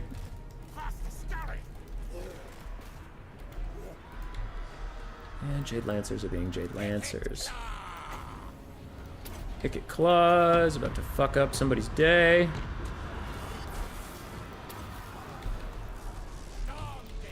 As he does mass dissuasion tactics.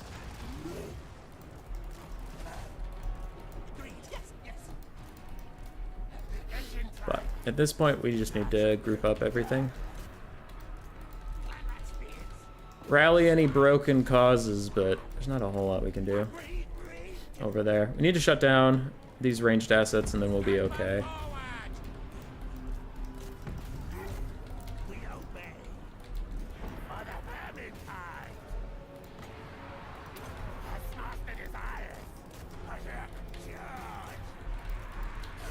God damn, that Longbow Lord just being invincible in melee is starting to piss me off. Throw that over there, help clear out some people.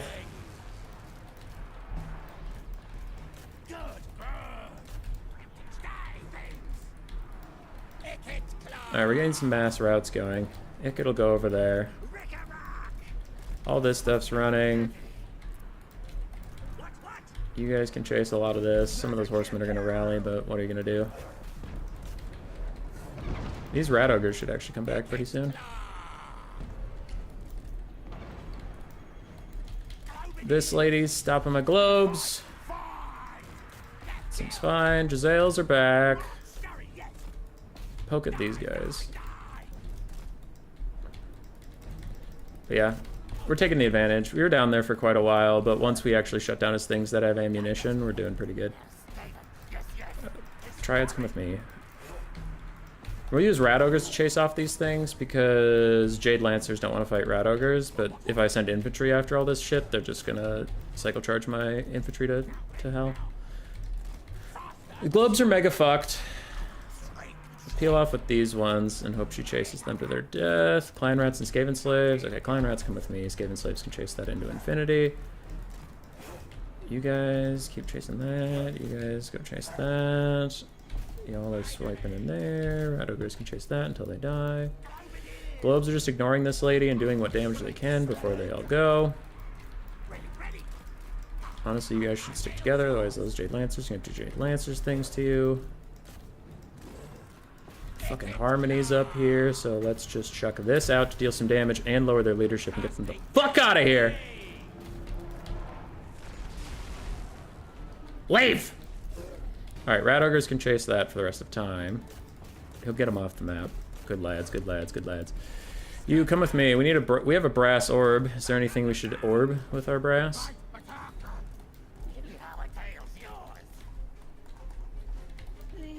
Not looking like it.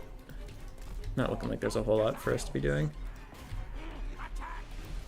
Most of the balance of powers left is in that lady.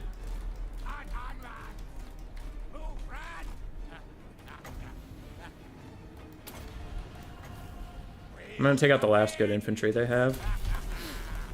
There.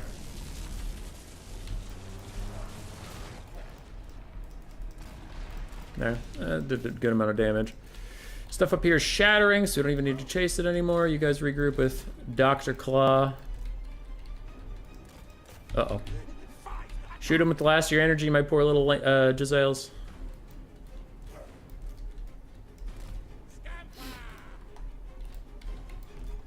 Pew pew pew! Pew pew pew! Hey, Zypher. How you doing? Can you guys get off one more volley? That would actually be pretty huge. Nice. About 200 more damage. Good job. Okay, we're chasing off those Jade Lancers as the rest of us regroup.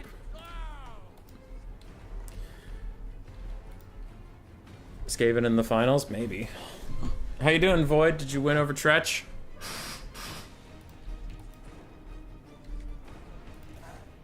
Alright, that guy is shattered.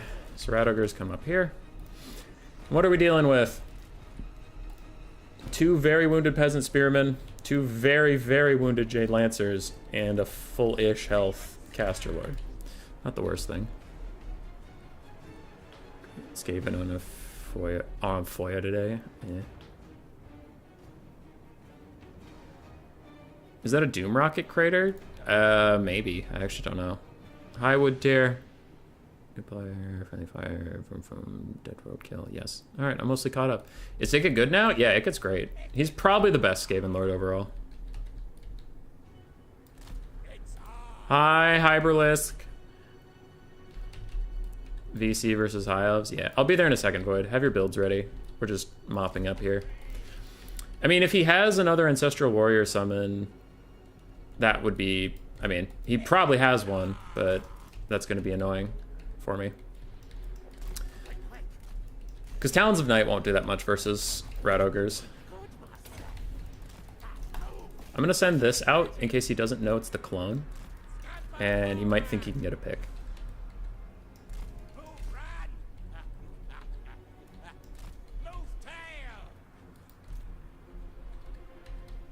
So let's see if we can get him to burn something on that, as if it's real.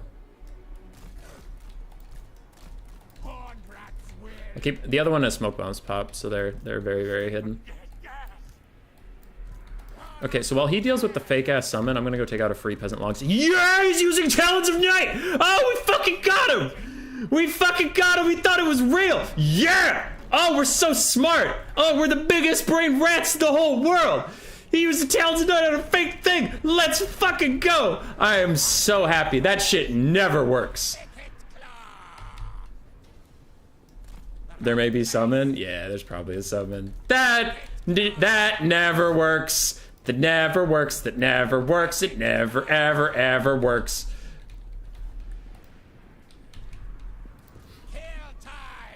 Okay. So here we go. I'm going to throw down a Howling Warp Gale to net her in place. There's the Ancestral Warrior Summon. So we're going to try to get our Rat Ogres out of here. Trying to get our Rat Ogres out of here. I'll throw down a Warp Lightning onto the summon. And yes, I know it's a summon, but I do need to take care of it. And my Rat Ogres will stay safe. So we just need to sacrifice the Ixchus Triads to that fight. Let's walk with our Skaven Slaves. We'll walk with them while they rally. And that is the last Ancestral Warrior summon, and they just had Talons of Night. Okay, they've routed Snow. I have to go fight with something. I'll keep the 2 healthy Rat Ogres back. I think it'll go in here. Alright, 2 healthy Rat Ogres. Intercept that Jade Warrior. All right, and the summon is still here. Okay, the flag was just really far away. I'm gonna throw down this to do a lot of damage to them. Or do no damage to them, which is also fine, I guess. Okay, that's neato. We got our boys back. Storm of Shadows! Red Ogres, get him! Don't let him block me in here! Fuck you! Nether, off the ground. I don't want to deal with you right now. How long is that warrior summon around? A little bit longer. How do you have another one of those? That's a lot of Winds of Magic. All right, Ancestral Warrior Summon's gone. Go, go, go, go, go! Operation Kill That Bitch! I'm lowering your melee attack and leadership, that's all. She's the only thing left, so she has to fight me. Operation Kill That Bitch! Get her! Fucking get her! Get him! Just get him! Just punch him! Punch him in the mouth! Alright, Ikit, get out of there. These Rat Ogres and these Skaven slaves can sit by and get their vigor back. We'll throw a net on her to lower her leadership and melee attack and just keep her in place. You guys hang out, get your leadership back. My Skaven slaves routed anyway because of reasons. I'm staying within leadership range to make sure my Rat Ogres don't rout, but we did it. Oh, the fake summon to beat out of Towns of Night. Oh, we're so good. Oh. That was a stressful fucking game, though. Well played to Dr. Jellyfish. I feel like that's a Skaven favorite matchup, so the fact that it came down to the wire like that, he played really well. It was so hard to get to his cannons. He played really nicely with these Jade Lancers. They're very annoying. And his Lord. But you can see why it's a tough matchup. Cathay doesn't have chariots. Like, they just flat out don't have chariots. They don't have a lot of cavalry, especially not damage cavalry. They have a lot of blocker cavalry. Their good cavalry are flyers, which Skaven excel against flyers. And I have an aerial net for. I'm really good at clearing out their armored infantry, which one of the reasons Cathay is so annoying for some people is their frontline holds forever, but Skaven don't fight your frontline, they just kill it. So like everything about that matchup says it'd be good for Skaven, and Dr. Jellyfish still took it that close, so that's just good. He's just a really good player. Alright, gotta get the blocker up. We have the other semifinals. Void Lulls versus Race. High Elves versus Vampire Counts. Let's go. Let's go. Void Lulls instant load to the build. He didn't have it up in case I didn't get my screen blocker up in time, but Void Lulls should know better. I am a professional. I always get my blockers up in time. Always. Every single time. Except for when I don't.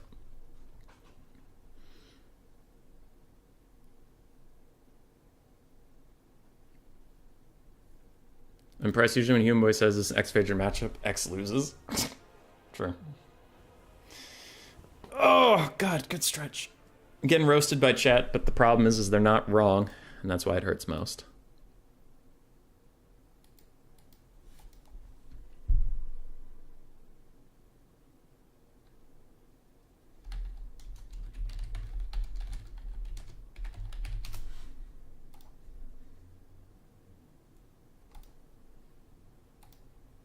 Clan Nation is happy you're taking back their ancient homeland. We're trying.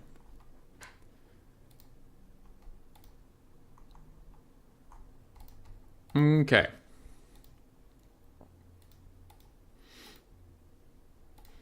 Take a look at the bracket for today. We do have raced on High Elves versus Void's Vampire Counts. That's where we're at right now. And whoever wins that will come fight me. Best of one, then we'll call it a stream. And we'll have gotten through this in about 2.5 hours. If you care, the action will be over after the finals, but on stream I'll go through who qualifies where and stuff because it's a short stream and I'll be around. So if you feel like hanging around, do that. But we have 2 more games left. Then you can peace out. Boom. Vampire Counts versus High Elves. In the previous game, this was really, really bad for Vampire Counts. Really, really bad. Not so much anymore.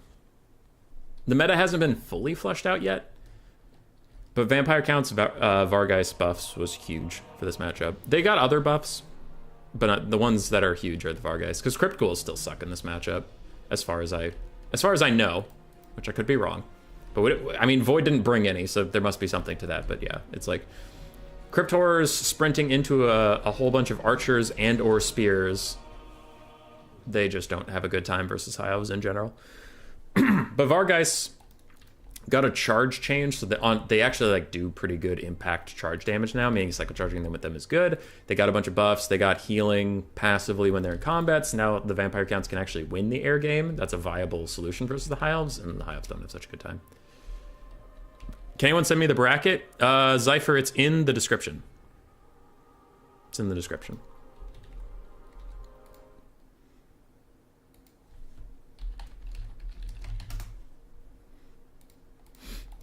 All right.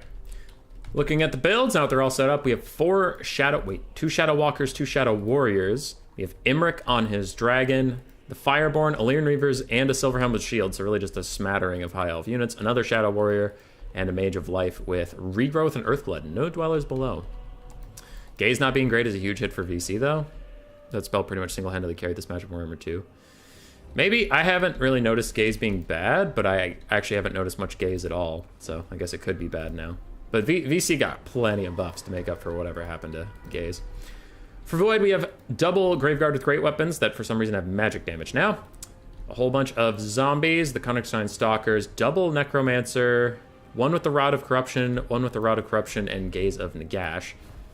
We do have a Blood Dragon Vampire Lord up in the sky with the Helm of Discord, Heart Piercing, Raised Dead, and Van Hell's Dance Macabre.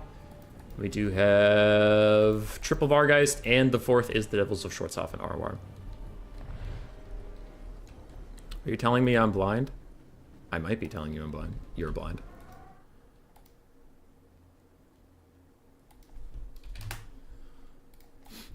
All right, Blood Dragon Lord takes the fight in the sky with Imric, who has his Star Lance popped. Void also pops all of his buffs, but he is not having a good time versus the Lord of Dragons, though they are trading about tit for tat and doing a lot of damage. Both sides have plenty of healing, though, so this is just a little bit of for fun health trading that now starts to go in the favor of the Blood Dragon Lord with 1k weapon damage. Oh, boy. Oh, boy, oh, boy. Imric starts to pull away now. He gets a regrowth thrown onto him, and there is a ton of skirmish pressure from the High Elves to push off these Vargeist. I think that's why he was doing it. He wants to force a single entity fight in the sky, and if anything comes to help, it gets shredded. I thought double Rod was illegal. It is. I'll deal with it if it matters, but I was going to message Void after this. Yeah, double items that have limited uses is illegal, but when you play a certain faction for so long and you get used to certain things, I could see how that would happen. But we'll see if it matters. If Void loses, it doesn't matter, or if he wins by so much that double Rod didn't matter. We'll see. All right, what is happening here? And it is single target invocation to hack, and Imric is still taking the fight with the Blood Dragon Lord, even in the middle of these Vargeist with no arrow support from his own side, so this could be a big mistake from Raced. We'll see. So far, Imric's doing really good work, and I actually am surprised we haven't seen the Blood Dragon Vampire Lord's healing cap appear yet. I hate that rule, though. It helps things be more diverse, so we don't have, like, double Scab Scrape every game. The Shadow Warriors that were off to one side do get dove on by double Vargeist, and they are now dead. Big dead. And Silver Helms plus the Dragonborn are diving in onto zombies to get some free value, it looks like. But Imric is taking a shitload of damage. Just so much, and he eventually needs to get out of here. He has a little bit of archer support. It's not going to be enough to really shift the balance of what's going on in this game, though. As we do have 2 more Shadow Warriors off in the distance. They're getting zoned off by a single zombie. They're not helping in this immediate moment. Imric is so low on leadership, he can't go down. Maybe. Possibly. Who's messaging me? Jellyfish.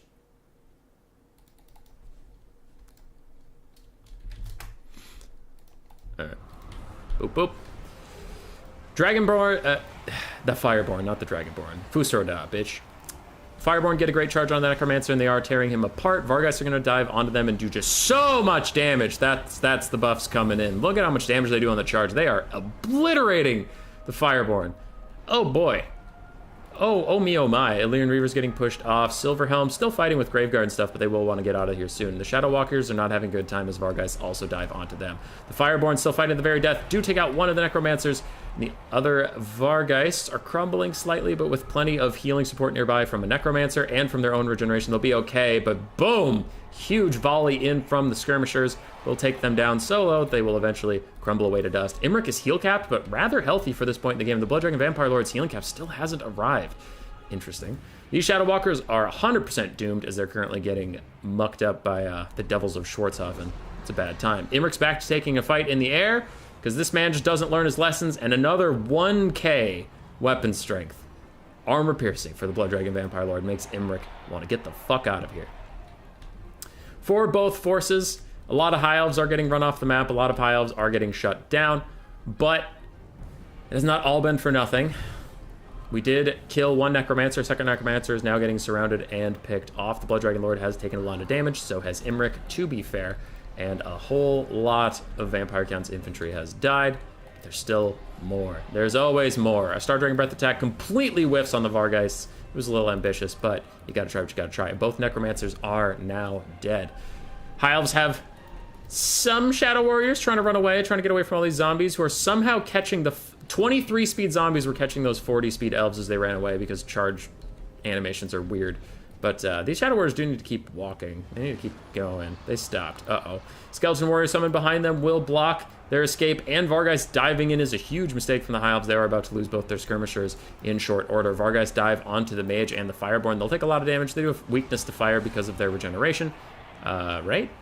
No? Okay, no weakness to fire, because reasons, I guess. So I guess they're not weak to fire. It doesn't matter, though, because the Devils of Schwarzhofen and the other one will all dive in here. Blood Dragon Lord throws out a breath attack that honestly does more damage to his own troops than the enemies, and he is healing up. His healing cap's finally within sight, but he's going to get to, like, full health, and Imric's down to about a third of a health bar, and he's getting rear charged right now by the Blood Dragon Lord, who has most of his buffs popped, if not all of them.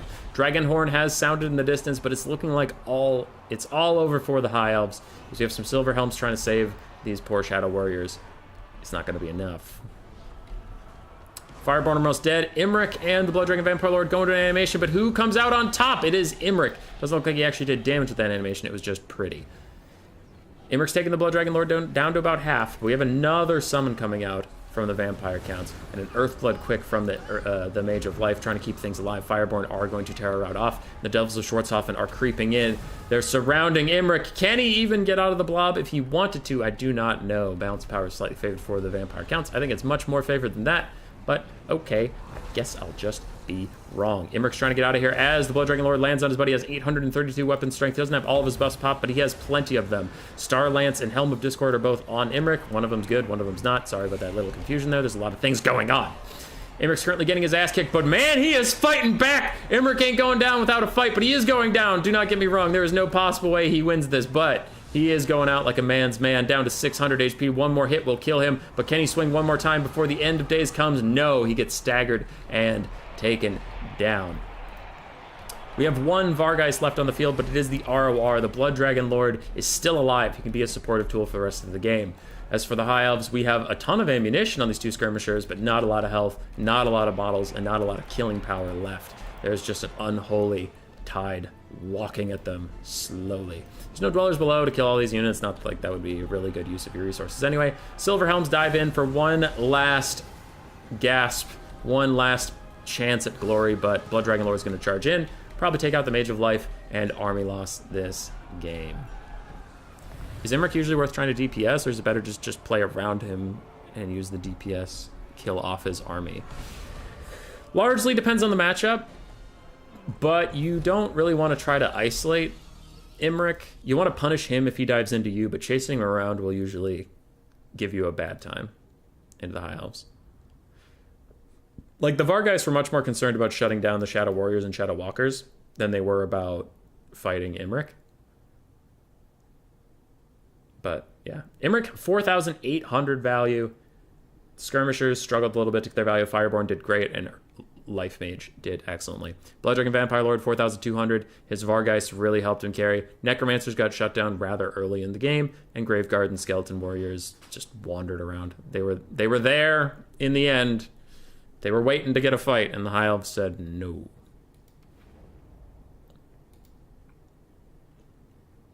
Will be incomplete. Lucinia, I'll work on that. Yeah, I'll work on that. It's something that I couldn't plan for them to be, none of them. Uh...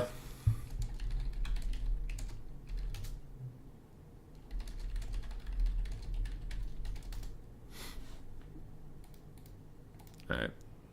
Yeah, well played, Void and Raced. I don't think the double Rod of Corruption really made a difference there. It's up... I mean, like, if Raced really raises a stink about it, it's fine. But both of them got as far as their factions, so they both qualified. And neither of them's going to win versus me anyway, so it's not like it matters, because I'm just going to win the whole thing, because I'm the best player alive. And, like, the double Rod didn't seem to matter, because he got, at most, 2 casts off of it, since the Fireborn shut down both the Necromancers rather effectively.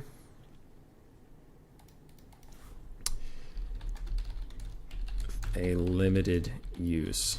So, Skaven, Rival Hide, Talisman, White King, Scab, Scrath.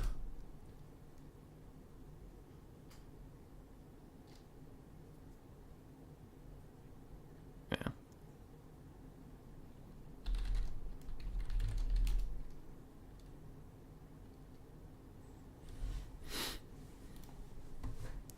I have to stop being a parrot.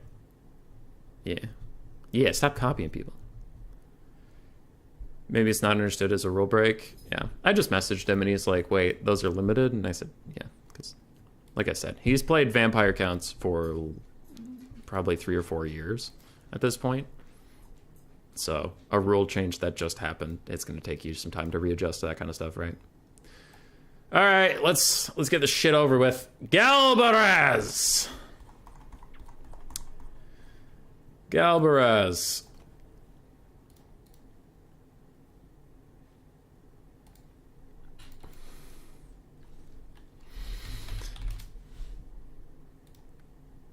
I'm going to make the absolute best build I can since I'm fighting Void. Not going to put the blocker up, though. That's fine.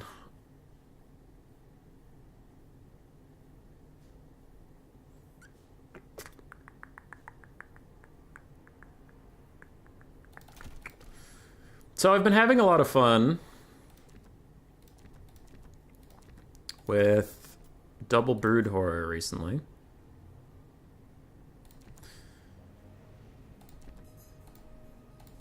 Instead of Throt, just to have a regenerating Lord. I can't get sniped that easily. So we'll do these two. That's fine. Caster, Warlock Engineer, Howling Warp Gale and Cleansing Ruin. Get his Mortis Engine to help me deal with zombies in the late game. And that's fine. Oop, don't want Musketeer because I'm not going to spam spells. Oh, because the tournament, good. We're in finals. It's me and Void. Alright. So we have 2 regenerating, armor-piercing, large Lord and Hero things. That's going well. I'm going to take the Zap Zap. Last time I fought Void, it did okay, but I didn't protect it at all, and it got dumpstered, so that's on me. I need to not let that happen. We'll get some slings. We'll get our Knight and Gutter Runners. Really, really like them in this matchup. 4 Rat Ogres. They're really good in this matchup. Infantry doesn't really matter what I have. So here's a 20 stack, and I have 655 gold to re-spend doing whatever. I don't have any globes. I don't have any globes. So I gotta get 2, because if I get 1, Void's just going to shut it down super easily, and then why did I take it if I wasn't going to defend it? Cut a sling. Cut 2 of you, upgrade you to spears. We only have 3 infantry outside of skirmishers. But is that even a bad thing?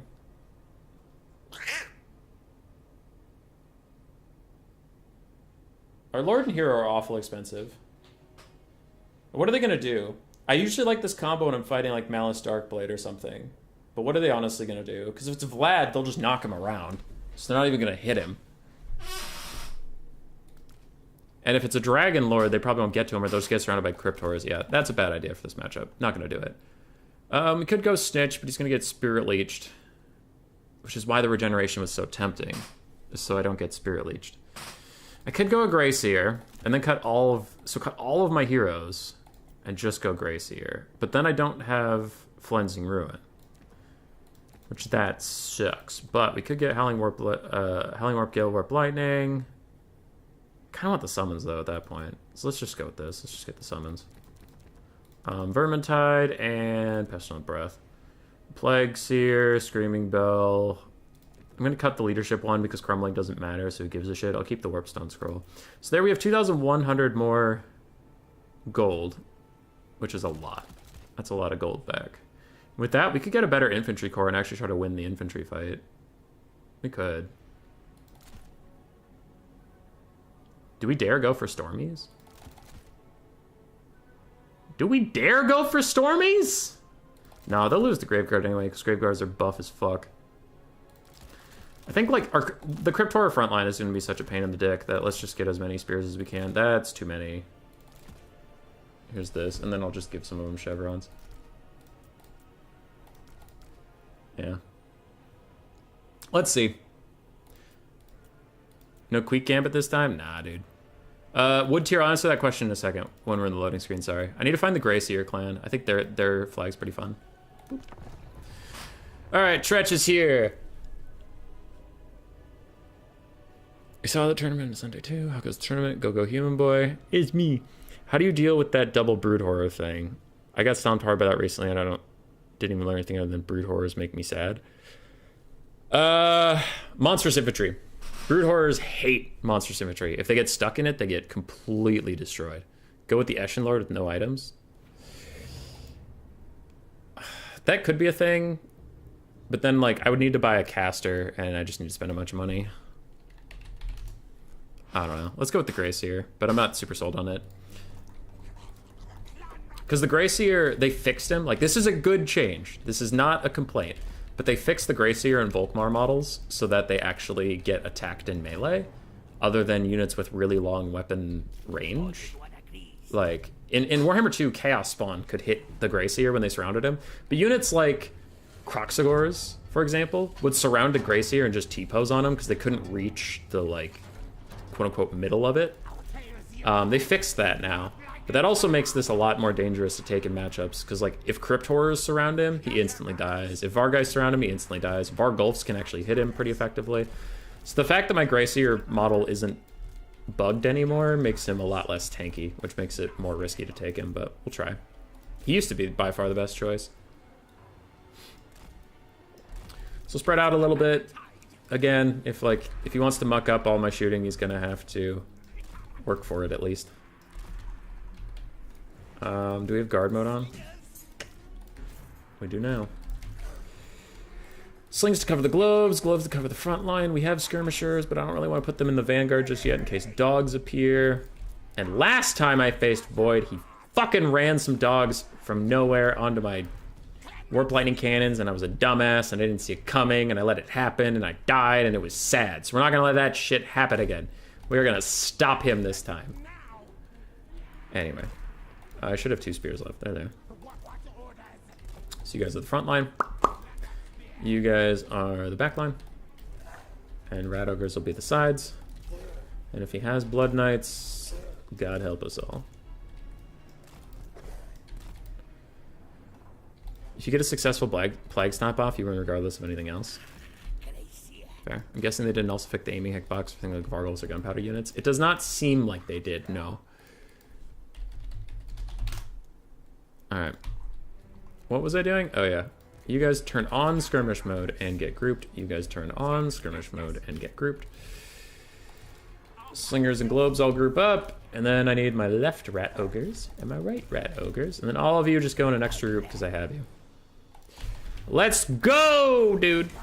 Alright, Void, usual Void fashion, deployed really far back, so I can't start shooting him for free while he assesses what I have. And I'm going to go after his Direwolves. Now, he'll probably assume, when I go after his Direwolves, that I have Gutter Runners too, because a Night Runner just sprinting at a Direwolf all by itself is stupid. But we'll see if I can get some free damage on him or something. Warp Lightning Cannon's going to go be annoying to good old Manny, who has Spirit Leech. He also has Fate of Buna. Nice. That's why I don't bring the Avalanche Mortars here. So he's going to start Spirit Leeching my Warp Lightning Cannon, but on ultra unit size, it's still good, but it'll take him more spells to do that. Meanwhile, these guys just fulfill the attacking role while I try to get some skirmish off. Do have Vargeists and Bats and Blood Knights. Ugh, and Blood Knights. Alright. You guys try to cut them off.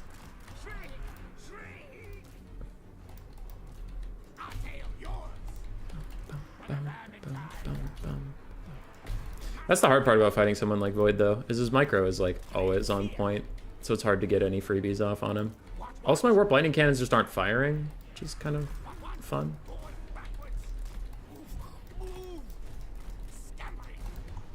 You guys come this way. We've chased those guys back. You guys get some free shots onto the Blood Knights. There we go. That discouraged the Blood Knights from surrounding my skirmishers.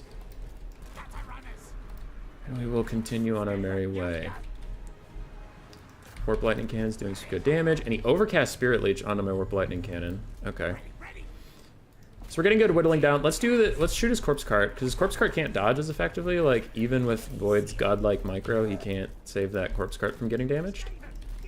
We've effectively pushed his dogs and bats back to the edge of the map, which is fine.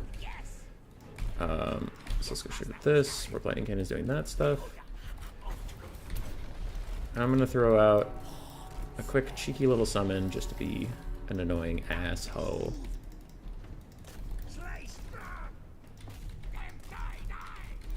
Alright.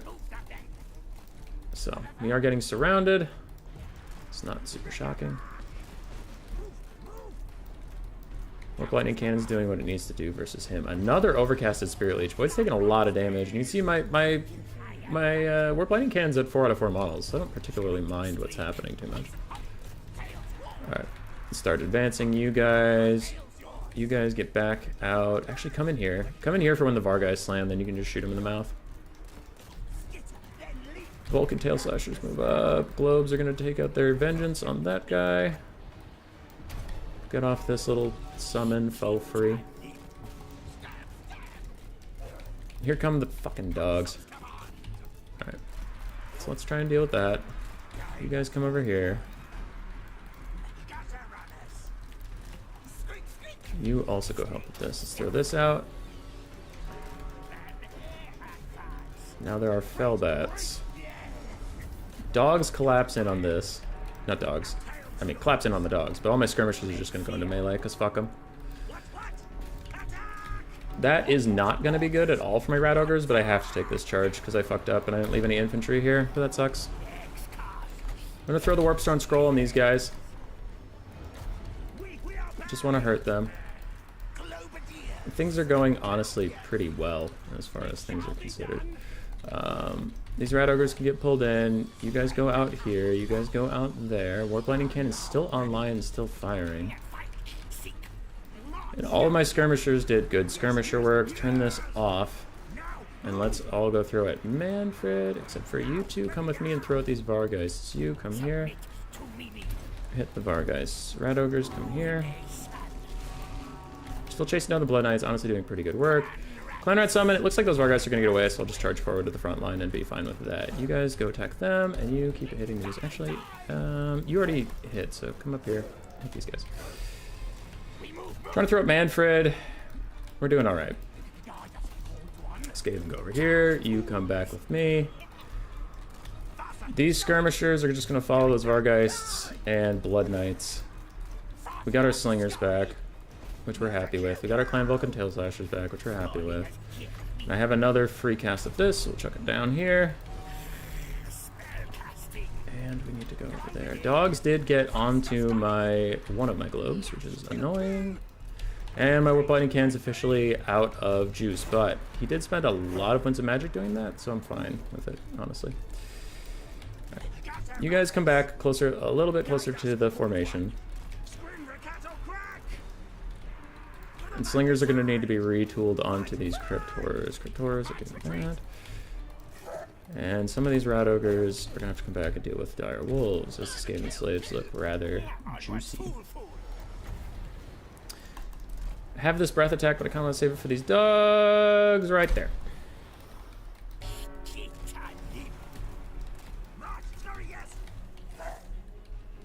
Okay. Rat Ogres, come with me. You guys come with me. You guys throw over there. Greyseer, walk around, pop this for some leadership. And those dogs are going to get away. So Rat Ogres just come home. Blood Knights might be a little trapped up. Let's get them. More Blighting Cannons back, but I don't have any models left for it, so it's fine. And Blood Knights pulled back through their own troops rather craftily. Do need to keep fighting the Crypt Horrors. Need to keep my Gracier over here in range. What are you? Gutter Runners? Okay, you guys could go do that. Slings are doing good. You Rat Ogres take out that guy. So I'm really sick of him existing. You Rat Ogres stay in this fight. How else are we doing? Is that a summon? That's a summon. I'm not going to breath attack that. Let's breath attack up the line. Slingers are getting really good value out. Are these a summon? No, they're not a summon. This is a freebie. I'll chuck it over there just for a little bit of damage.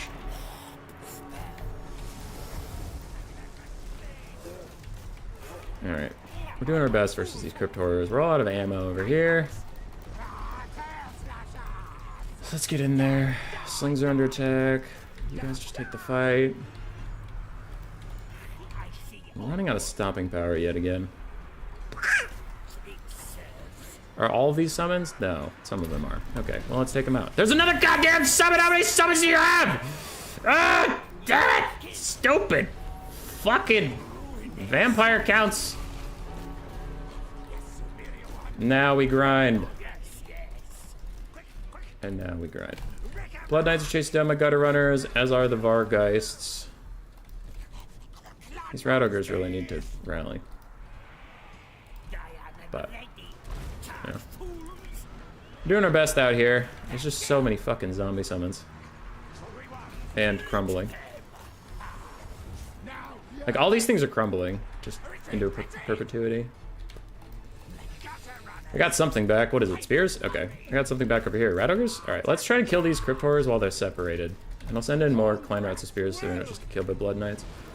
Throw out some leadership. Jesus Christ. I don't know how much that's a summon, but it's all getting hit with this. Rat Ogres are back.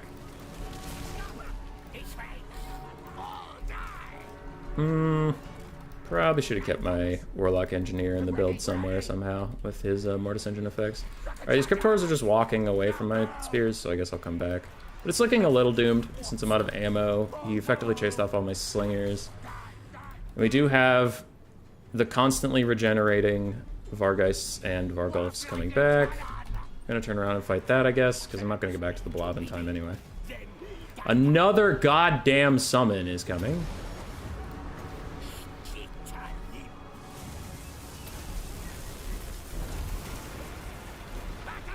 As we just try to get through all this shit.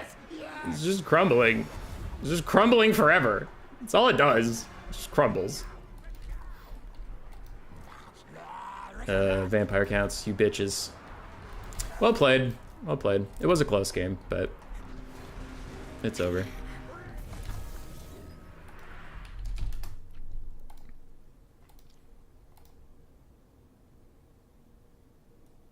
Is Furry still in this? Yeah, I got to the finals. So, someone asked earlier about skirmishers. You can see the skirmishers do really well here. All but one of them paid for himself, and this one didn't pay for itself probably because I wasted its ammo on zombies while I wasn't looking. Rat Ogres did okay. Like, I just need them to be around. Warp Lightning Cannon didn't get its value back, but it was annoying all game, and he had to spend a lot of Spirit Leeches to take it out, so I think it's still pretty good. Gracier did okay. I just wonder if I could get rid of him and get a caster that has a Mortis Engine in some capacity. Because I can downgrade my infantry for sure. Clanners of Spears, I spent money on the Spears because I had it. And Slingers are good. I mean, they only cost 200 gold, so they did fine. But Void is what some people would say real good at the video games. So almost at him. Almost. Was there ever a point crumbling mattered? Not really, but it matters less than usual. Aesthetically, the bell mount is one of my favorites in the game. I love how every time you do any skill, it rings. Yeah, the bell mount's super cool. What banner is this for Skaven? That was the Gracier clan. Instantly, 2 out of the 4 cannons die. Yeah. We gave it hell. Nicely done. So Void won it. That is the last video game being played for now. In 5 hours, I'll have another stream up with the night thingy. All right, that's what I have. Now, if you feel like hanging around, I'm gonna do some Photoshop stuff. And we'll figure out who actually qualified for what these days.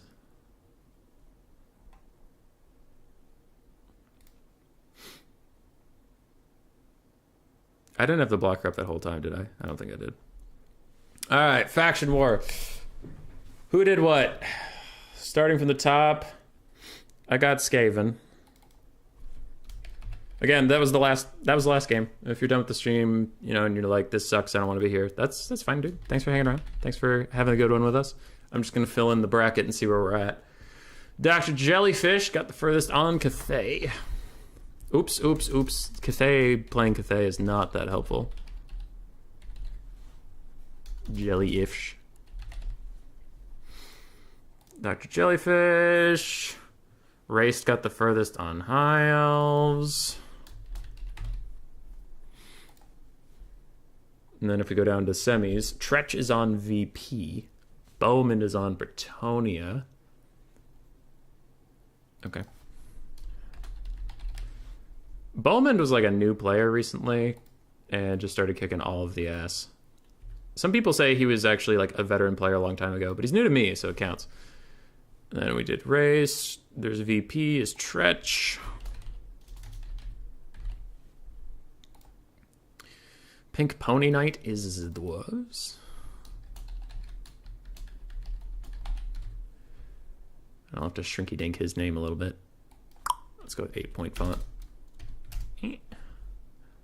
Good enough. I can scooch it. Scooch. Pink Pony Knight. Can I make this rectangle a bit bigger? There we go. We'll make an exception for him. Don't resaturize shit. Greyest Wolf is our Empire.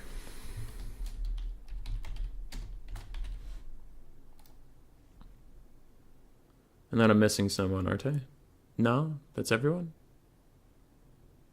We should have 8 at this point. Yeah, we have 8. Okay. Scrolling further back. VC already got claimed. Beastie Boys were both 0-1 between Razel and Goldenfloof, so I'll have to figure that out. Demons of Chaos. I believe Hannidan's was the only one even playing them, but regardless, he went 1-1. So, Hannidan's. Waldstrom played VC, but so did Void Lols. So that's a rest in peace. Razel played Beastman, but also went 0-1, so I have to deal with that. Butcherbird played Brett, but we already have Brett. Swarf played Empire, but there's an Empire that got further. All right, falling back further down, I see one Norska. That's Warlord M. So we'll throw him in here. VP, Brett, Empire. Dark Elves is Raylan, and Thunderwolf is also Dark Elves, so I can't decide that one just based off 2 people losing. Schnoz was the only Nurgle, so we'll throw Schnoz in there. Schnoz. Lucinia was the only Khorne, so we'll throw Lucinia in there.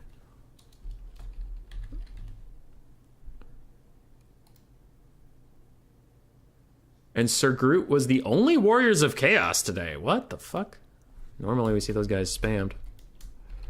All right, so this is what got decided with today's faction war. If you played a knight,